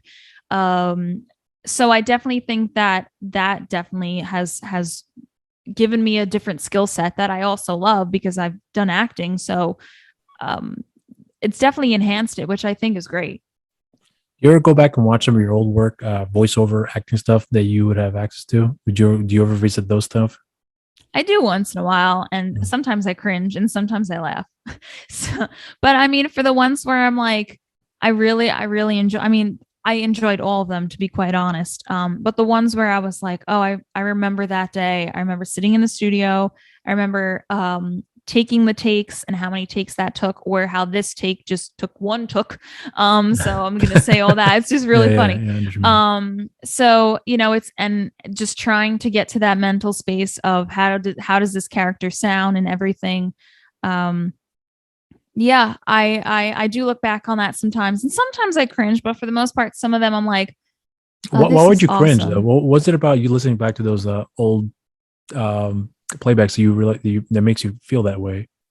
I don't know. I feel like I sounded like a fetus. I feel like I just sounded like just so young, like super young, and it's not. Yeah, it's my same voice, but for some reason it sounded so different. I love it all. If anything, I laugh at it now and I'm like, look at me. I think that's really funny. Like, I have to be happy with my work, regardless whether it was good or bad. I'm like, I did that. But for the most part, all the things that I have done, I really am happy for. And I listen to it once in a while just because I want to be like, how did I sound? And with that or this or that, and in showing some people, sometimes if I have to show some people, or if I have to send it to people for an audition or something, obviously I'm going to listen to it to see if I want to send that. But yeah, no, it's fun sometimes to look back on some of those works. So the audition process for you, do you like it? Do you like going through that process, or for having to get a gig, or do you despise it? Because I'm curious about how voice acting auditions work, because I understand how it works to a degree, but I'm curious if it's something that you realized when you started doing it that I don't like it, but it's a necessary evil. Yeah, I think it's like a rule of thumb. If you do an audition, whether it's on camera or off camera, like voiceover work, you have to do it and then forget about it. Because there are times where if someone doesn't like you for that role, they may say, all right, we don't like you for this role, but then in 2 months from now, or 3 months or 4 months, whatever, they still have your info and they call you back and say, hey, I have this role. Can you kind of do the same voice or like switch it up and play for this? So you never really know what could come up. So you kind of have to have a love-hate with auditioning. And of course, some of the top bigger people, they don't have to do that as much, but there are also a lot of voice actors, who are big honcho people, still have to do voiceover work.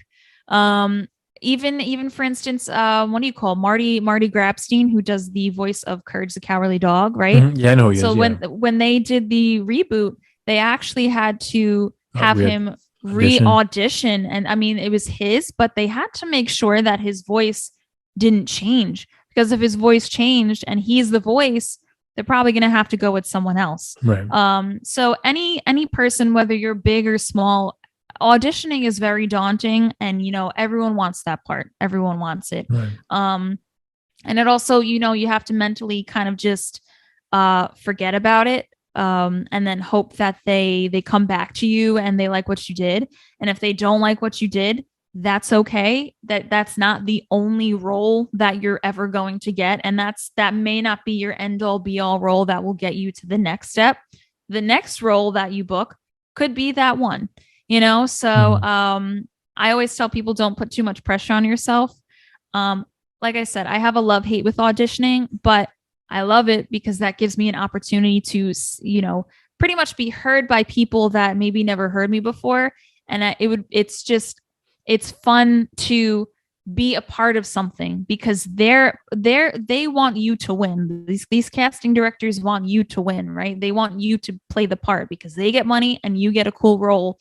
And also you all want to create something great.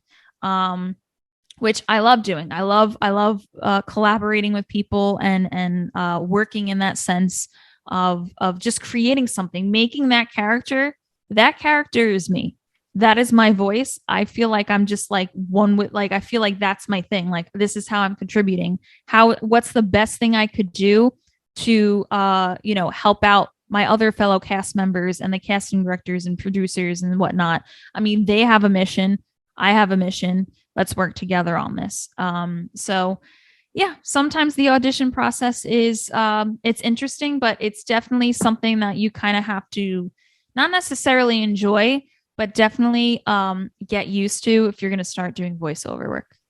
So for your voice, one of the more common things I think a lot of people don't realize is how much of your voice you do use to do this job. And the fact that you're doing voiceover work, auditionings and whatnot, and then doing the podcast, both podcasts, right? You ever had any issues with your throat or with your voice, I meant to say, where it was out of service, if you will, where you realize, okay, I need to take a week off for me to regroup and get this back to working condition? I will say, when I was back in choir for my high school, right?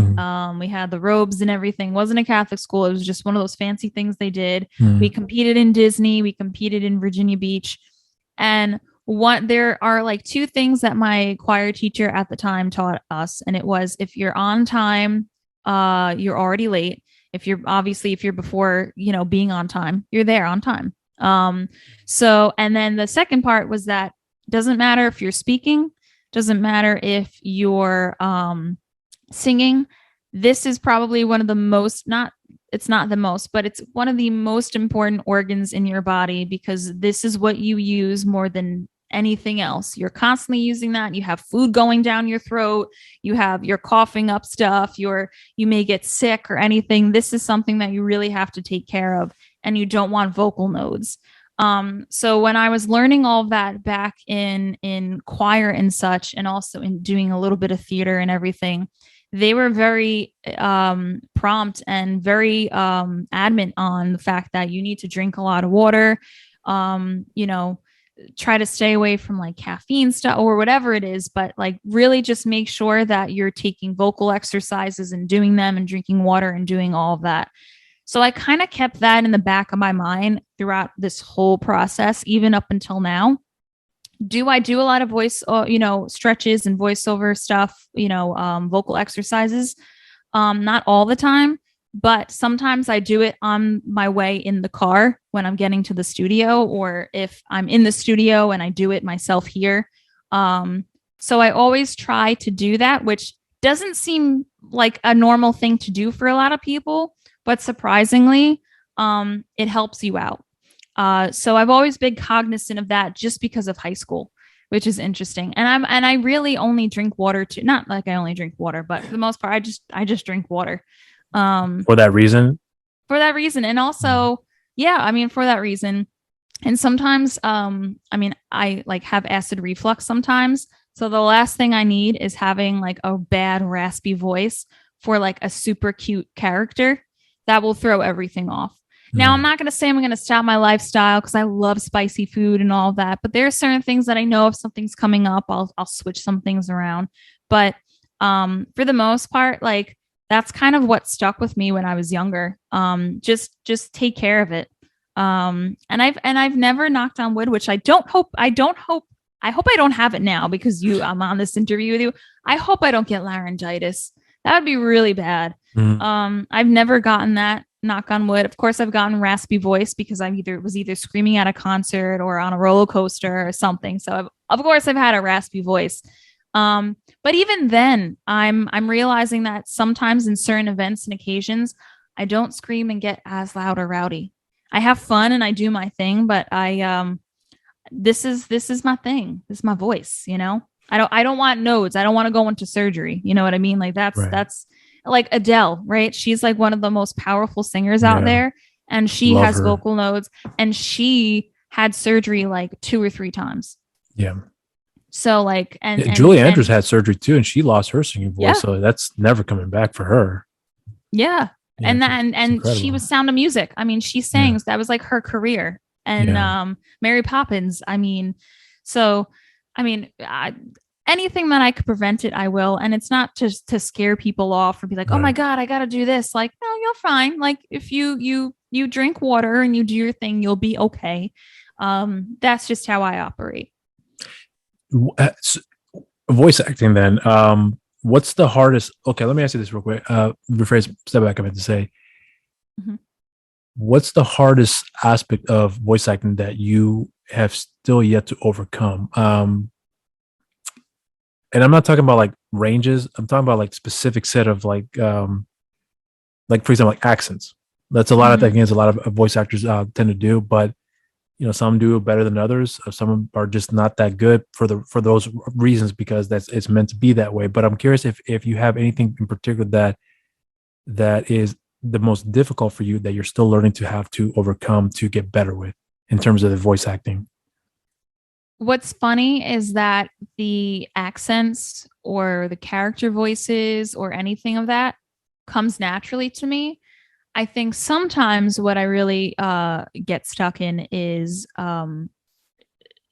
getting out of the room, essentially, which is me basically saying like, all right, I have a character, but I'm getting so hung up on what's this character doing, or getting so hung up on the words that I'm trying to perfect the words, but I'm not actually being the character. I'm just saying the words, you know, like I'm not performing to the best that I could because I just look at the words and I'm like, all right, well, let's say it the best that I can without actually being that character. So like the accents and all that stuff, not all of them I could do, but accents and trying to get to a character voice, I feel like I don't have a problem with. I think sometimes it's getting off the page. That's how I would like to describe it, if that makes sense. I know what you're saying. But I get there. I totally get there. And, you know, I give me like, you know, a minute or two, or, you know, sometimes I need like 10 minutes to say some lines and have some horrible takes.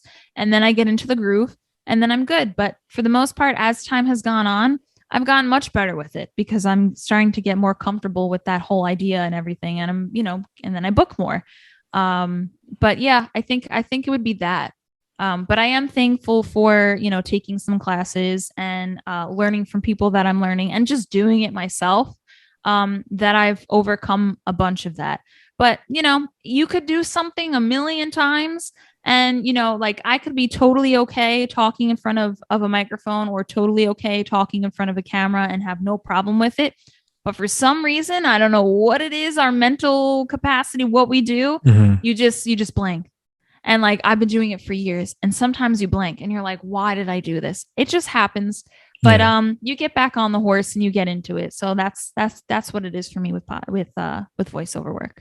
What's a voice you attempted to do where you realize that, I can't do this. I mean, I thought I could, but I cannot reach that, you know, that depth or the octave or whatever the case may be that made you realize that this is where my limitations are at and I can't go beyond that at that point. I don't think I've really hit that yet, to be quite honest, but there have been times where like I would joke and like try to make a super, super low voice for a specific like character and I just couldn't do it. I was like, my octave is from here to here, and I'll do accents in between. I could go low. But I think it had to do something with that. But for the most part, I've never really hit that yet. Where like I was like, no, I can't do it.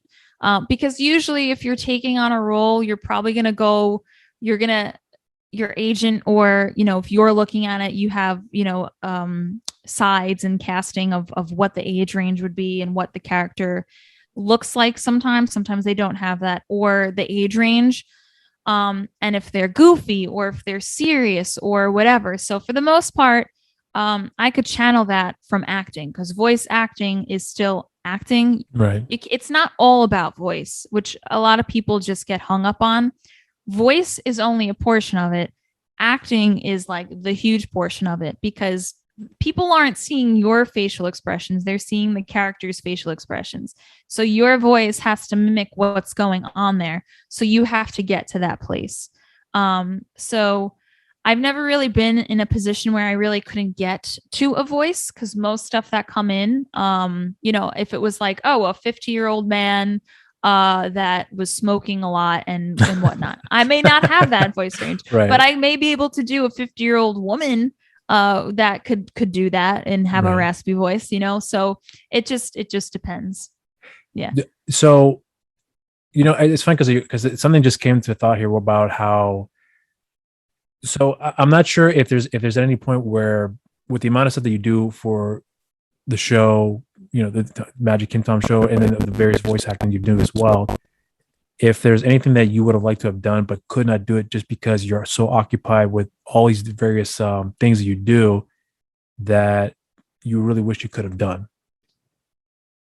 You mean like outside of podcasting? Right. So in other words, like if there's an opportunity that's presented to you, and it was a good opportunity where it's something that you would like to try, whether it be an audition for a part, whatever the case may be, something that you really were interested in doing, but just could not do it because of the lack of time you have to be able to take up on those opportunities. That was really, really something that you definitely want to try, but because your obligations with the show and the audition you may have been going through, that the parts you get as a result of the audition you've gotten, I'm wondering if there's anything you've done that you wish you could have done that because you didn't have the time to do it because of your schedule, that I wouldn't say regret not being able to do it, but wish that it could have, if the opportunity would arise again, that maybe you would be a little more methodical about, okay, well, guys, we're doing this for 2 hours out, but after this, I'm done. I'm going to skip this, and this, so I can do this, because I definitely want to try this here, because this opportunity will never present itself again if I don't take a chance at it now. Yeah. I mean, well, that's funny, because I yes and no. I'll answer the yes and no, because yes, there have been opportunities and times where there were certain things where it was the time of the day or whatnot. It was either day or night, and it happened to be on a Monday, and I couldn't do it, and which stunk and whatever. But I mean, it is what it is on certain occasions. But then for the most part, we're all very understanding. If the opportunity came where, someone had to be away for 2 months because they got a hosting job for A&E, I don't know, or they got a hosting job for something else, or they had a voiceover job, which, they had to fly out to LA for a month, or they had to go into the city for, all of Monday, and we couldn't go Monday night or something.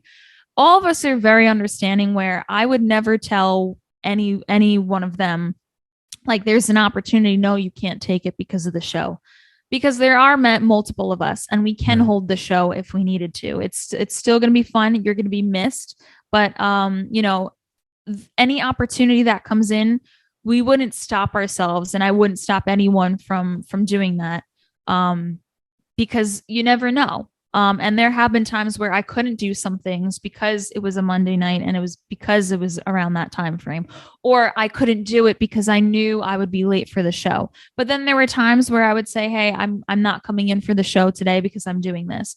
So we're very understanding, but there have been times where I do regret sometimes, I wanted to do something, but I couldn't. And I can't kick myself for that. For some reason, it wasn't in my cards, and that's totally okay. I wasn't supposed to be on the road. I wasn't supposed to be on the train. I wasn't supposed to be flying. I wasn't supposed to be there because I wasn't supposed to meet someone, or it just wasn't my opportunity, right?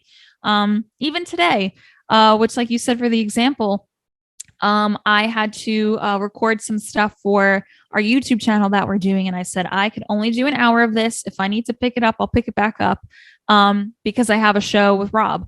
And I was like, I need to have my whole setup. I was like, I'm only doing that. And then I left. And I could have done a lot more, but I'm like, I can't. So that is honestly a prime example. And there's some times where, for instance, even outside of radio stuff, were times where, sometimes you miss, I don't want to, and I rarely do that now because I set that as a priority. But like if it was a birthday or if it was an event or anything like that, sometimes, we would have to leave early because we have the show, or, I wouldn't be able to go because I'm like, I really have to get this edited and done. It has to go out, or I have to send it because you never know with an audition. Right. I've shifted over times we've kind of all shifted and realized, okay, well, if we don't record on the Monday, then we'll do it Tuesday. Cause some stuff, some holidays land on a Monday, and sometimes, it's summertime, right? So we want to barbecue with our families and whatnot. So it's trying to have that life work balance and everything. But yeah, like I said, there are definitely some times where like I wish I was like, hey guys, I'm going to do this, but there was also a reward. I had a fun time on the show that day, or I had a fun time traveling where I was traveling. Whatever's meant to be is meant to be. But now more so, if something pops up and we tell people and our crew in advance, that's fine. We'll work around it and we'll do our thing. The train keeps moving and it keeps going. We don't want people to not have opportunities because, we're all in this business ourselves, even though we're part of the Grindhouse Radio. We all have our own stuff ourselves. We're our own entities. So I would never stop anyone and myself. What about with conventions? Because, it's obviously everyone knows that conventions is now a thing where a lot of people who have had a resurgence in their career, it's because of the conventions where people are made a good amount of money for that. But for yourselves, though, is there something about going through that now, maybe in the beginning, that you probably looked at a certain way that has changed? I mean, obviously I would imagine for the better, but may have changed for you along the way where you maybe, do the amount of time you guys spend having to travel and doing the signings and then the interviews and then the networking. It has something changed for you along the way that maybe has gotten better, or maybe you don't appreciate it as much as you may have done before, that it's become kind of more like a job rather than an actual fun time for you, and to some degree. I think it's an experience that not a lot of people get to experience. Right. A lot of people get to experience on the fun side of it, the convention side, or if you're an artist, showcasing your stuff, or if you're a memorabilia person selling, or like I said, like if you're going to the convention, meeting the celebs or meeting whomever you want to meet. It's definitely different. I was never really one to do a lot of Comic-Con conventions, to be quite honest. It wasn't until starting the podcast that I really got into it and knew about it. The only times I really go to conventions is if I'm going and signing, just because there's so many now. And also with schedules and, like I said, everything like that. But it is definitely different to see how each convention is one different, and who they bring in, and the vibes of it. Like Philadelphia, Great Philadelphia Comic-Con was a completely different vibe than San Diego Comic-Con, which San Diego Comic-Con was a completely different vibe than, like a local Comic-Con here that was in like Cradle of Aviation or anything like that, which is like an aviation museum here. They're all very different. They're all different people who show up. There's all different vibes. You're dealing with, bigger scale to smaller scale. So every experience is completely different. There's some people who you speak to, you're like, oh my God, I never thought I'd speak to them. And you're like, oh my God, we're buddies now. This is cool. Mm-hmm. And it's funny because you would think like I get this asked a lot from like friends and whatnot, and they're like, oh, did you like freak out in front of them? I'm like, no, I didn't. I'm actually like immune to that, where it's like they're just as a person as I am, as you are to them, vice versa. They're just more well known because they've done big things, and Right. you know, a lot of people like that because they idolize that stuff. Right. Me, I'm looking at it as, oh, this is, you know, hey, nice to meet you, new convention. You know, have you been here? You know, what have you done in the past? It's very nice to meet. I love your work and everything. And also maybe we'll work in the future together. Of course, there's probably going to be a few people where I'm like, oh my God, this is wild. But for the most part, for the most part, it's just they're all different and they're all fun. So it's very it's now that we're back into the whole like traveling convention thing, I wonder how that's going to be. I mean, we've started a bit traveling and doing some conventions as if it's like never stopped before. Right. But it is funny to see how there's a different vibe, not in a good or bad way. It's just there's just a vibe. That's all I could say. But they're all fun. They're all fun.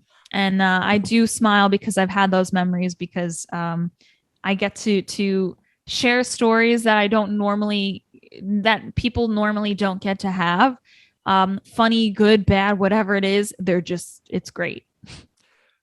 So here's a question I'm curious about from your perspective, because with the various success you guys have had, so for example, like, you know, you've had one number of awards, and obviously one of the things that is said about the show, and I'm happy to hear that's still the case here, is that the amount of viewers or listeners you get on a frequent basis here. So you have very successive where you have more or less a positive reaction. But what happens? What's your reaction when you get to a point where you have to kind of start all over? What I mean by that is, like, so let's say, for example, you host an event, good turnout. Then, okay, there's another gig for you guys to host for another event, not a good turnout.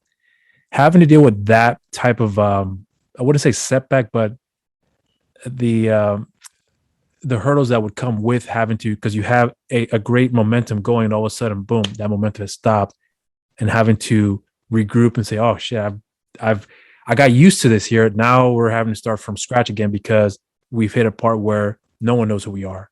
So having to deal with that for yourself, or even with experience with Tom and Brim, where you guys have to come to a point where, like, okay, so how do we deal with this now? Because we got used to this, and now we have to start from this all over again.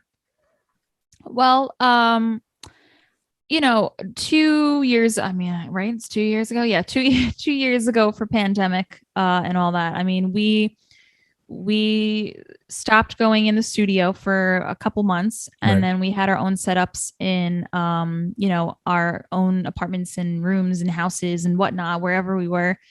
And, you know, that was a very different vibe that we were completely used to, because at that point it was like, you know, 6 years where we were every Monday sitting around the table together live with each other. Right.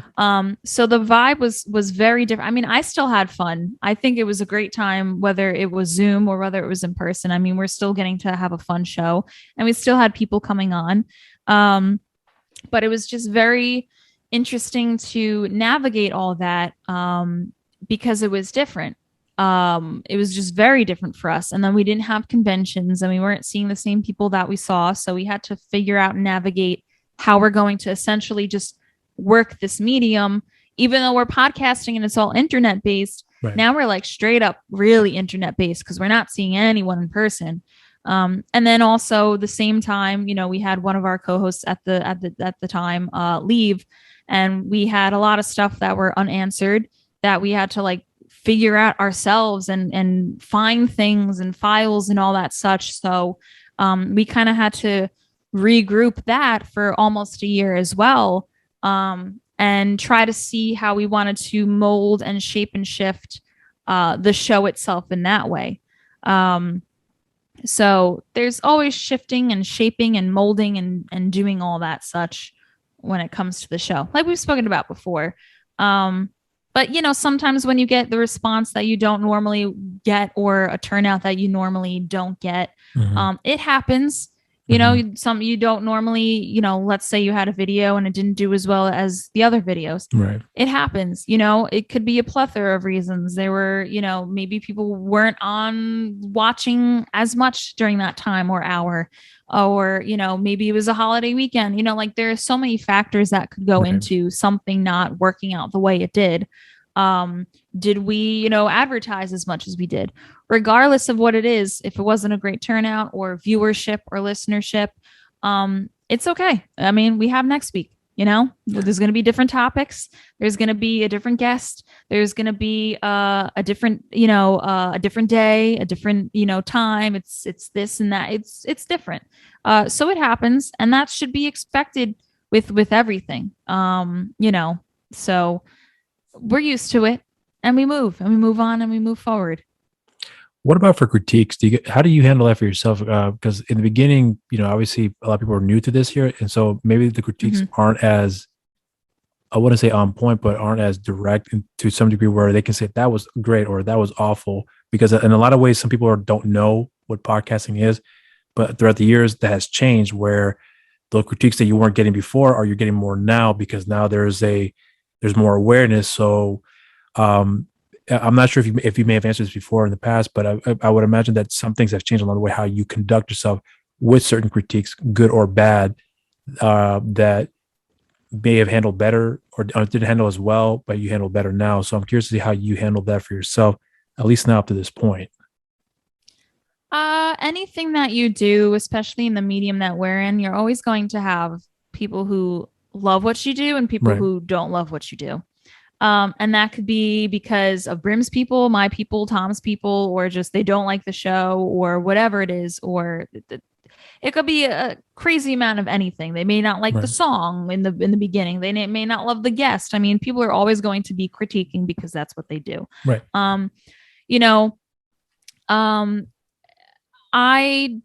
When I first started, I mean, not that I didn't like criticism, but now I if there is criticism, I want to know. Like, I want to know, like, what's the criticism? Is it something that could be improved upon?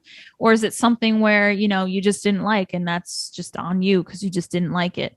So there's a difference to try to see, is it changeable or is it just something because you just didn't like it? And if you didn't like it, well, why didn't you like it? But anything we do, whether it's, YouTube or the show itself or any comments or anything, we get a lot of more good. Because we've established that, there's nothing, it's not like nothing bad to politics shows, but you're less likely on our show to have bad critiques versus a political show. You know what I mean? Like they're two completely different things of people who would be more angered in a political show versus us, where we're just hanging around having fun.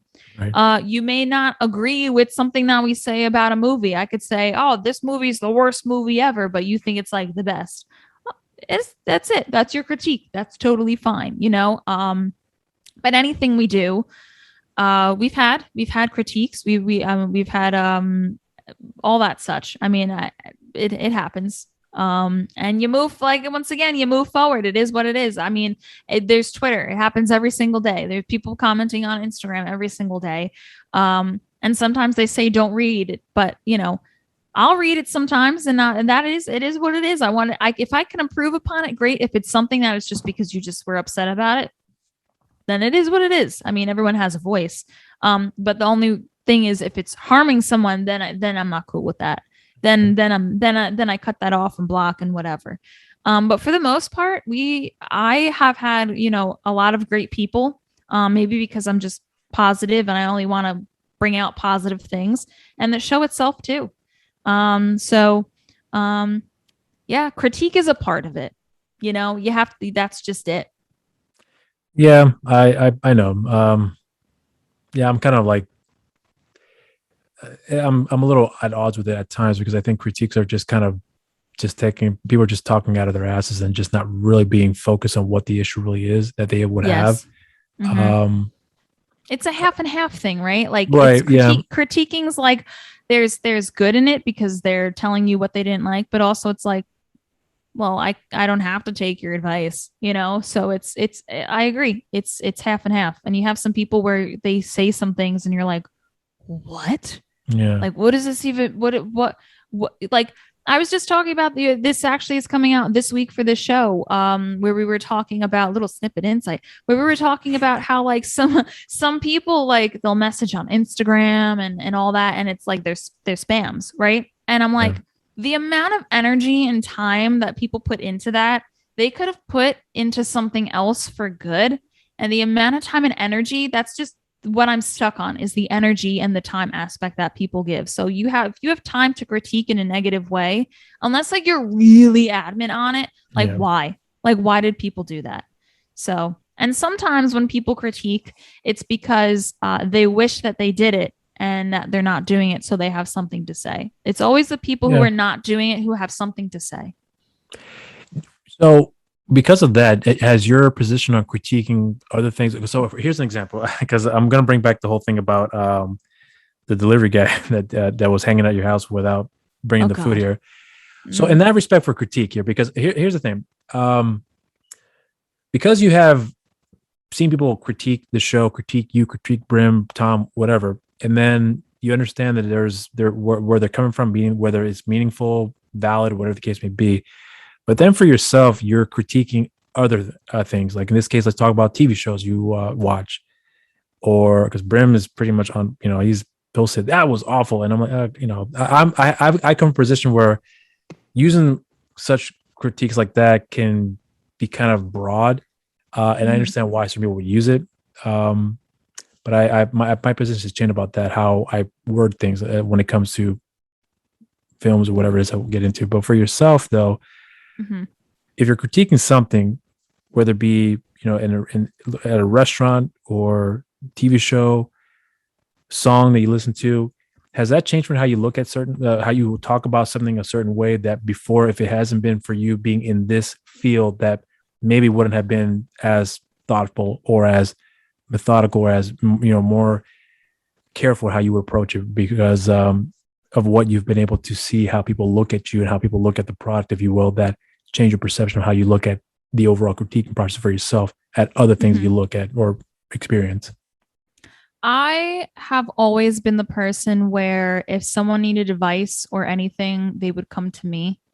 So I think, and even how like I grew up, I was always level-headed in the sense of I just like having the intuition and having just giving great advice. So whenever I'm thinking of something, and also I'm a Libra, so whenever I got to balance that. Not like I'm going straight into astrological stuff. I'm just saying I'm always balancing. But I've anything that I've done, I've always had good heart and good intentions. So whenever I put anything across before the podcast ever was a thing and the podcast now, I'm always thinking what's the best intention of it. Of course, now that the show has been a thing for the last couple of years, of course, I think, all right, should I say this or not say this? I don't want it to be taken the wrong way or anything like that. But then I think, all right, but this is how I'm thinking and this is real life. I mean, there's so many people out there who think of and say whatever the heck they want. And, and it's probably 5,000 billion times worse than whatever I say. And they're okay. I should be okay too. So yeah, sometimes I when approaching something, whether it's content or me just coming up with a scenario, because sometimes we don't speak about content. Sometimes we speak about personal lives or just fun things, like you said with the delivery person. Mm-hmm. Yes, I am thinking about how could I approach this, but I'm not thinking like so rigid and saying, okay, I have to say this word and then this word and then it's going to work out. No, I just speak. It's a podcast, right? It is what it is. This is real life. This is what I'm thinking, right? I'm not going to make it anything else different than it should be. I want to paint a picture for people of what I'm thinking. So anything like that, yeah, it's changed my mind a bit. And maybe how I approach and say certain things. But for me personally, it's not far off from how I would normally just go on with my life, because it goes back to me being authentic, right? I'm just being me. You know what I mean? Right. So I've had different steps of me taking things, of thinking a little bit more, but not much more than what I would normally have done in my real life, Right. So here, I kind of want to jump into something real quick, because for some reason, it dawned on me about asking you about critiques. For some reason, I thought about leaning towards this. So because you're based out in Long Island, and the one thing, because we had a lot of family up in New York and in Jersey as well too, so I'm familiar with the area. But what I'm also familiar with is the food out there. Yeah. And right. So there's one thing about New York that I can say, at least, the city area and even parts of Jersey too, is the food is fantastic. But because you've been able to travel and go to various parts of the country for conventions and whatnot, I would imagine that because you've been able to travel, you've been able to try different foods. And I'm sure you've talked before on the show, if I recall correctly. But so if you go to a restaurant, for example, someone who's coming out of New York, New Jersey, and opens up a restaurant and they sell New York pizza, New York cannolis, whatever the case may be, and you try it. Have you ever tried places that are supposed to be the food of New York and in Jersey? That I'm wondering. I'm trying to see how's the best way to ask, because one of the things I'm always trying to look out that for weren't as great as they were supposed to right, be. but I'm trying to be very careful how I ask it, because for example, there's a restaurant out here where I live at. It's called Enzo's, and they're from Jersey. Can I say it's the closest to a Jersey New York pizza or Jersey pizza that I've ever tasted? I wouldn't say so, but it has hints of that, if that makes any sense. Yeah. So I'm curious about, because of where you go and you travel and you have people that say, "Hey, I've got New York style pizza at this restaurant. Let me know if you guys like it." So I'm curious about how that form of critique, that you go out and if someone comes and say, "Hey, do you like this food that I have?" I understand you're being authentic, but I would imagine to some degree there is a politeness that would come with it, that if it's great, yes, it's great. But if it's not as good, how do you approach that in that respect? Because I'm using that as an example, because you have great food out there. People out there, you travel, they say, "Hey, try my food. We want to see if you guys like it." How do you handle that in that respect? Yeah. I mean, no food is really bad unless like you really like messed up a recipe, where like it was supposed to be pizza, but instead I got charcoal crust that is like pure black. Like I break it and like I could make another pizza from this charcoal pizza. So like I've never really had that.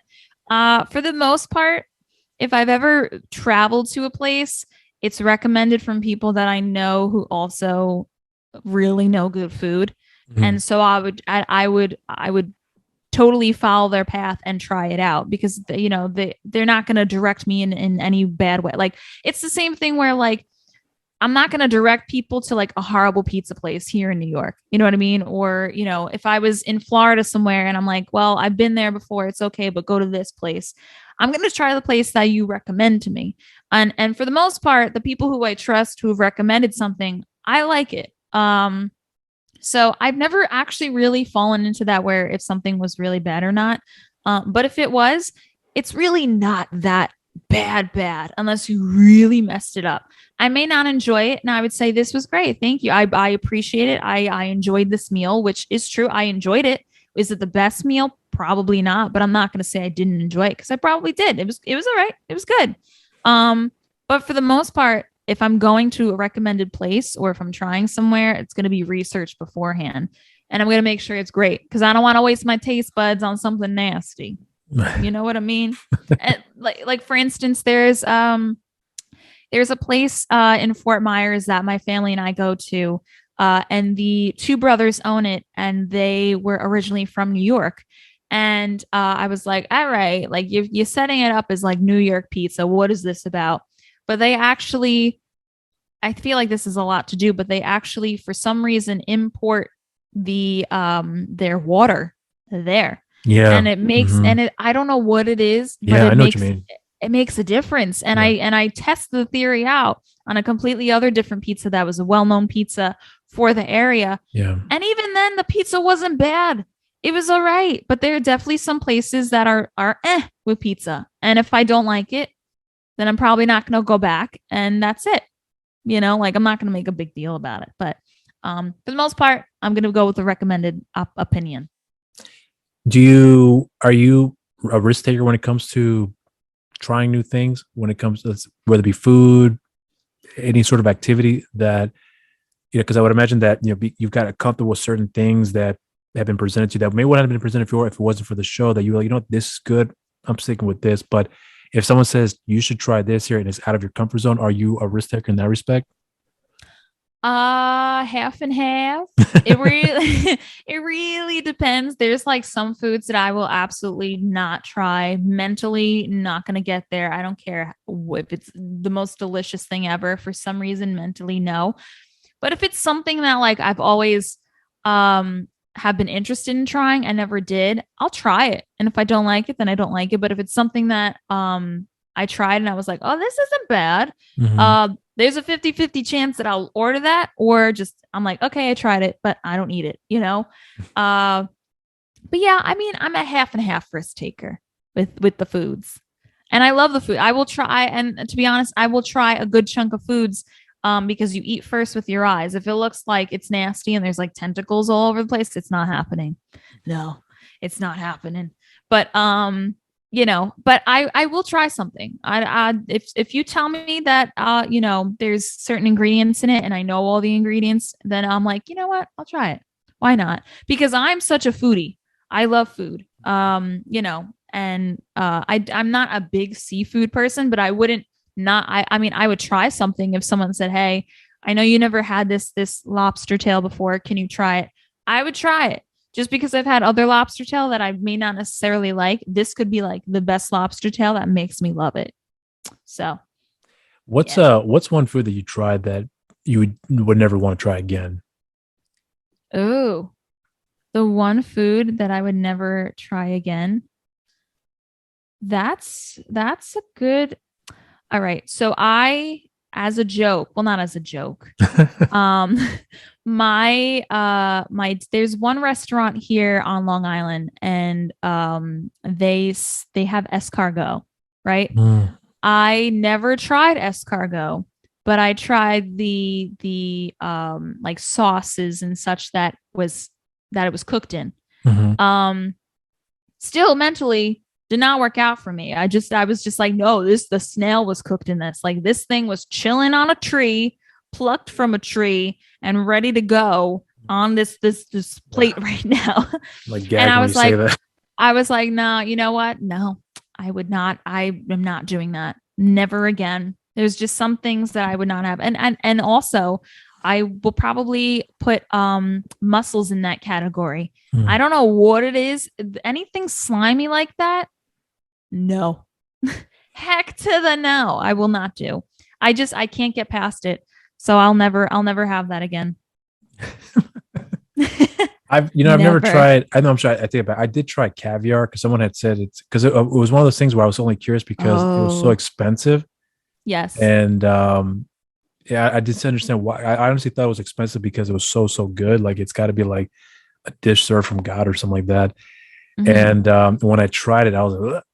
I just didn't understand the appeal behind it when it came to caviar.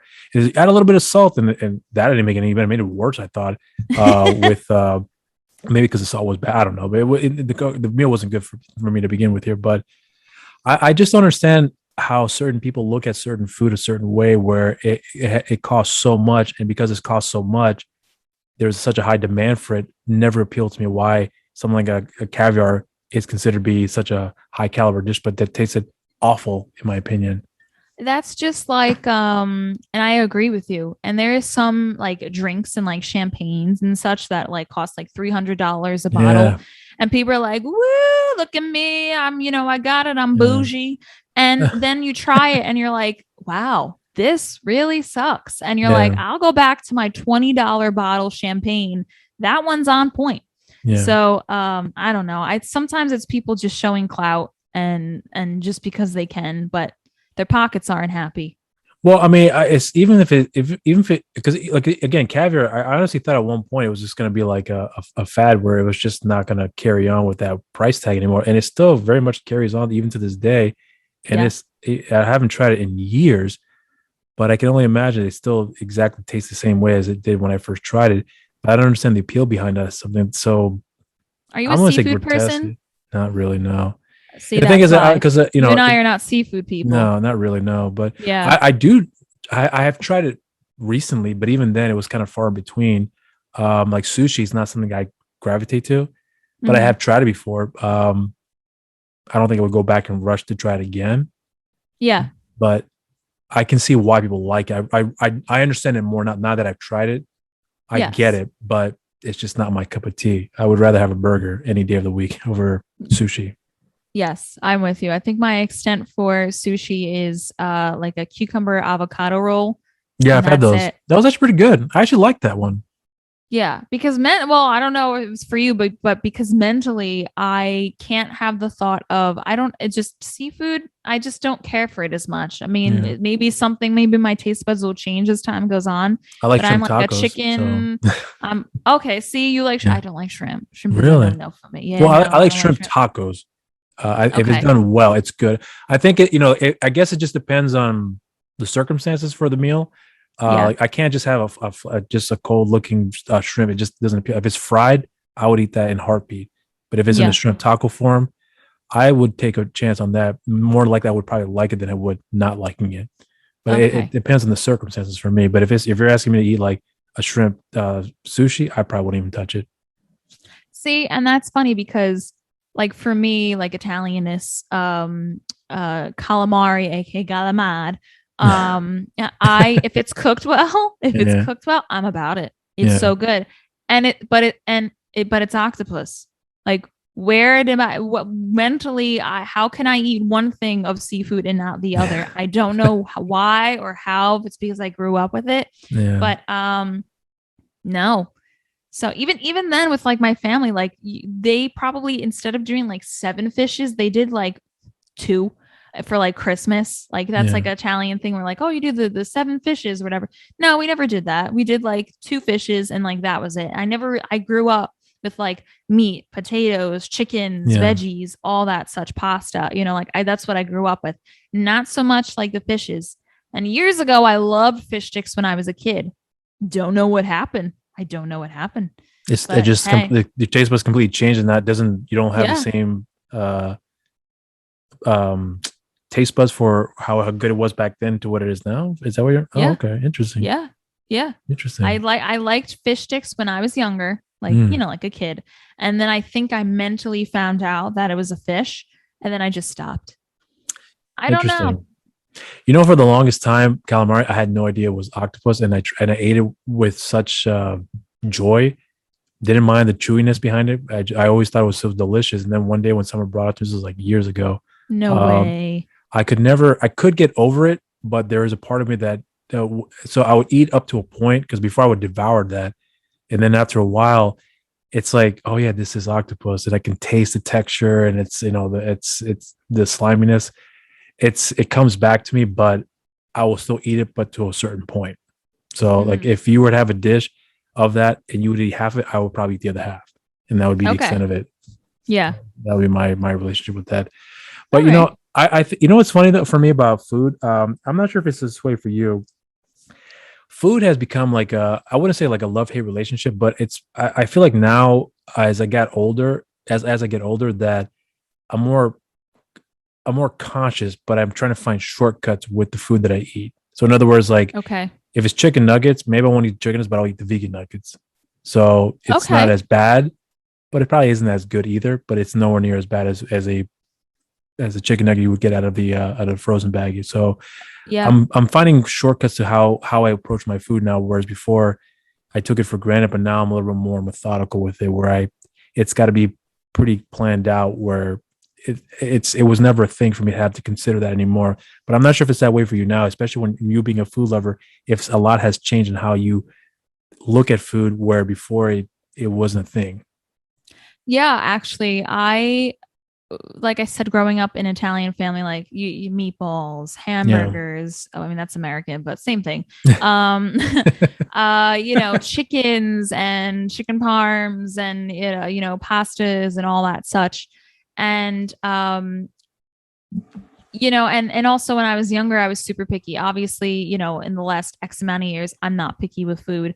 But as time has gone on, I am the same with you, where sometimes I'm like, you know what, I would probably go for like a veggie burger or something, and pick that over like a burger sometimes. But then I'm like, nah, I need the iron. Sometimes I need burger. Mhm. And like, I'm weird because I love cows. I think they're adorable, but yet Yeah. I'm okay with a hamburger. You know Mhm. what I mean? Like Mhm. it's just so messed up, but it's great at the same time. Mhm. um, but yeah, no, I agree. I sometimes would go for the frozen like vegan chicken nuggets in the frozen section, Mhm. or like I said, a veggie burger or something like that. Like I won't go towards meat as much just because I feel bad.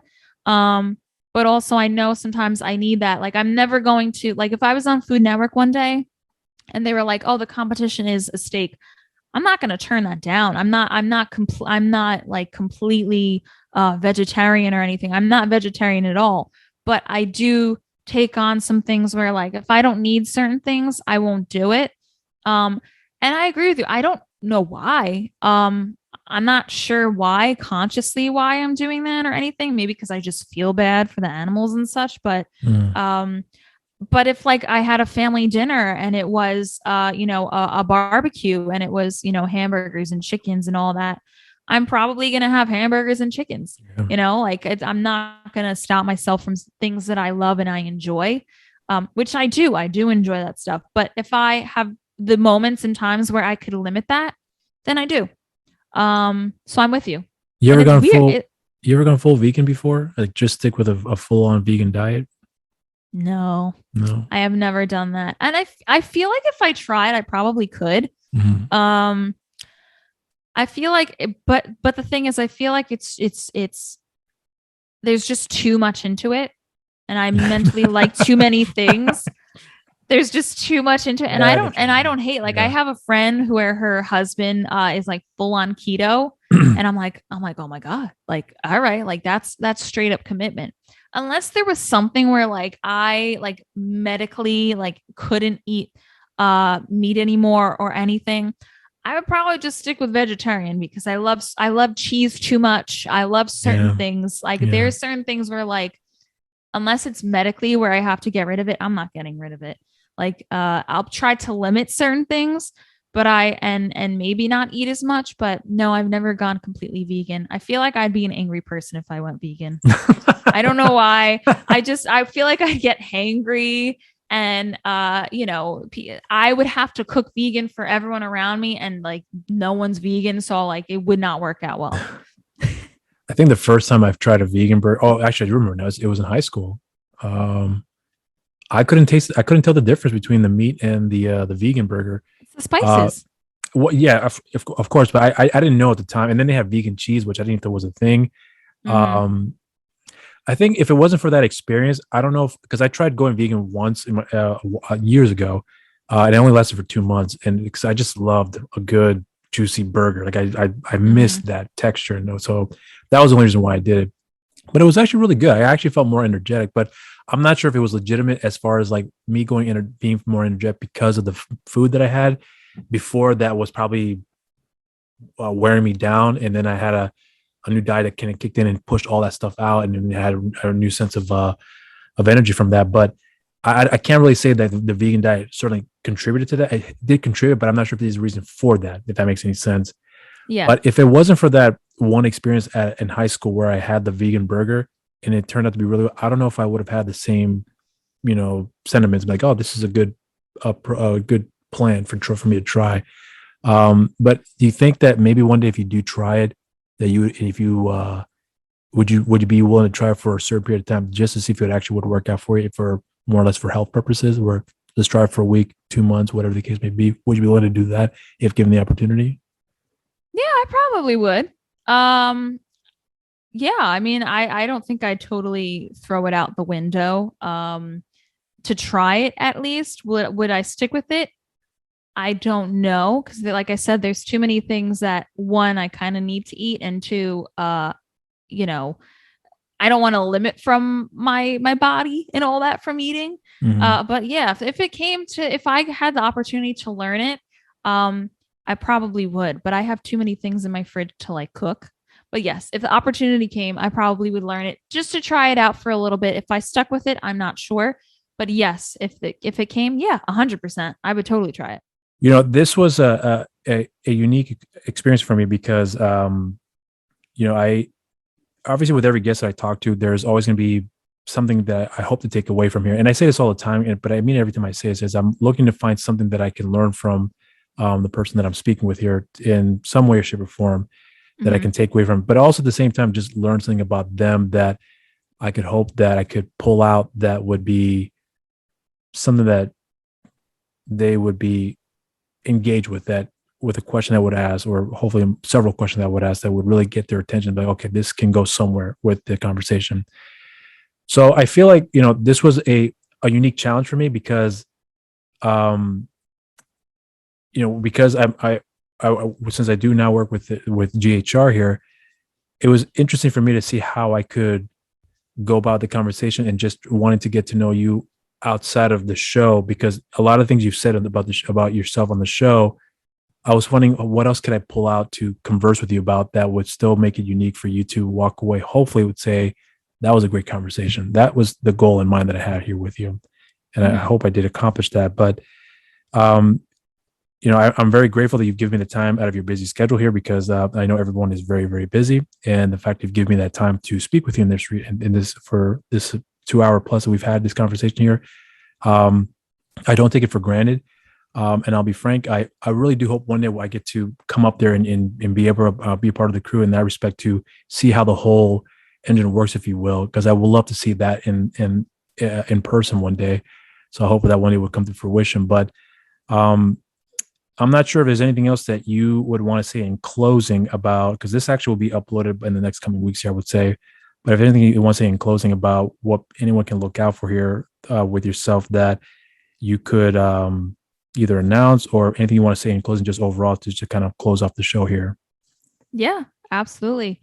Well, one, it's been fun to actually, besides just interacting through email or Instagram or any of the social medias, it's actually very nice to get to speak with you and get to know you, because you're part of the show now, and you're the crew.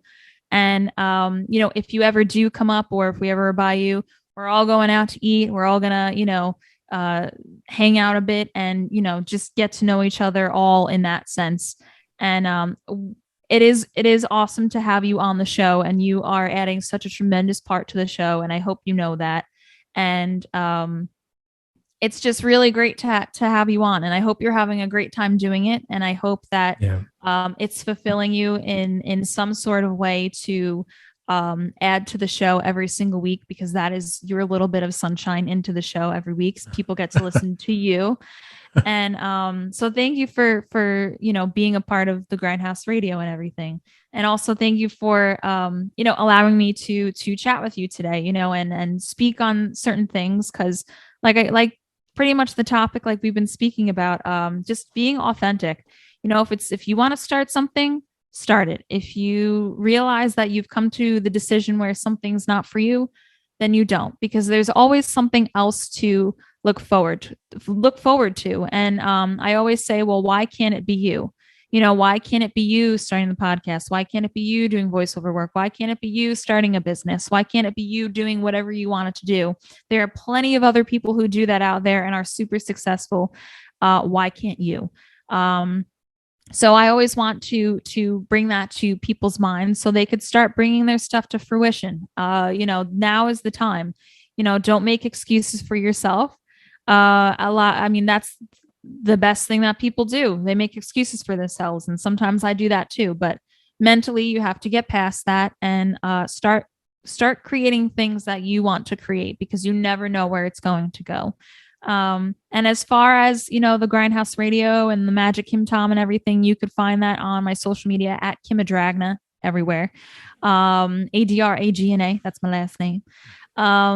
And also you could, listen to us on Spotify, iHeart, all all of the places wherever you listen to podcasting. That's where you could find both of my shows.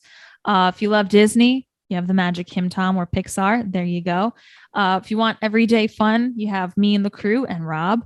But yeah, no, I thank you for your time, and it was fun. Look at us. and I never got to say, I love your background on what's going on over there. Like that's really cool. That's thanks to my wife. She's the one that it's kind of set up by accident though, because this was actually just meant to be temporary. And then I'm not sure if you've heard this before, but I had another room that I was going to be doing this here, but the setup wasn't all that great. I asked my wife, can you help? Because she does all this stuff way better than I do. Can you set something up here for me that makes it look presentable? She's like, well, use the one we have in our room. I was like, no one's going to care about this here. The first guest I had on the show with this background, she's like, oh my God, that's really cool. I was like, okay, I'm keeping it. So it's been up here I've been wanting to say that the whole show, but we've been going back and forth into just all our conversations. And that's a cool background. Yeah. That is a very cool background. Yeah, that's all courtesy of my wife. So all props to her. Well, in this case, I want to say thank you again. So for the cameras, I would love to do this again somewhere down the line here. And again, I would hope one day we will all get to meet up there in the studio to chat along and see how this whole experience is for you guys, because I would love to see that magic happen right in front of me, because hearing is one thing, but to see it happen one day, that's something I would love to experience here with you guys, because I love what you guys do. And I've been a fan for the last 2+ years at this point, I think, since I became aware of GHR. So yeah, I can't wait for that to happen one day in the future. But until then, you're coming on the show to do the show, the full on show, the 2 hours with us. When you're there, come on, you're always invited. Until next time then, cheers then.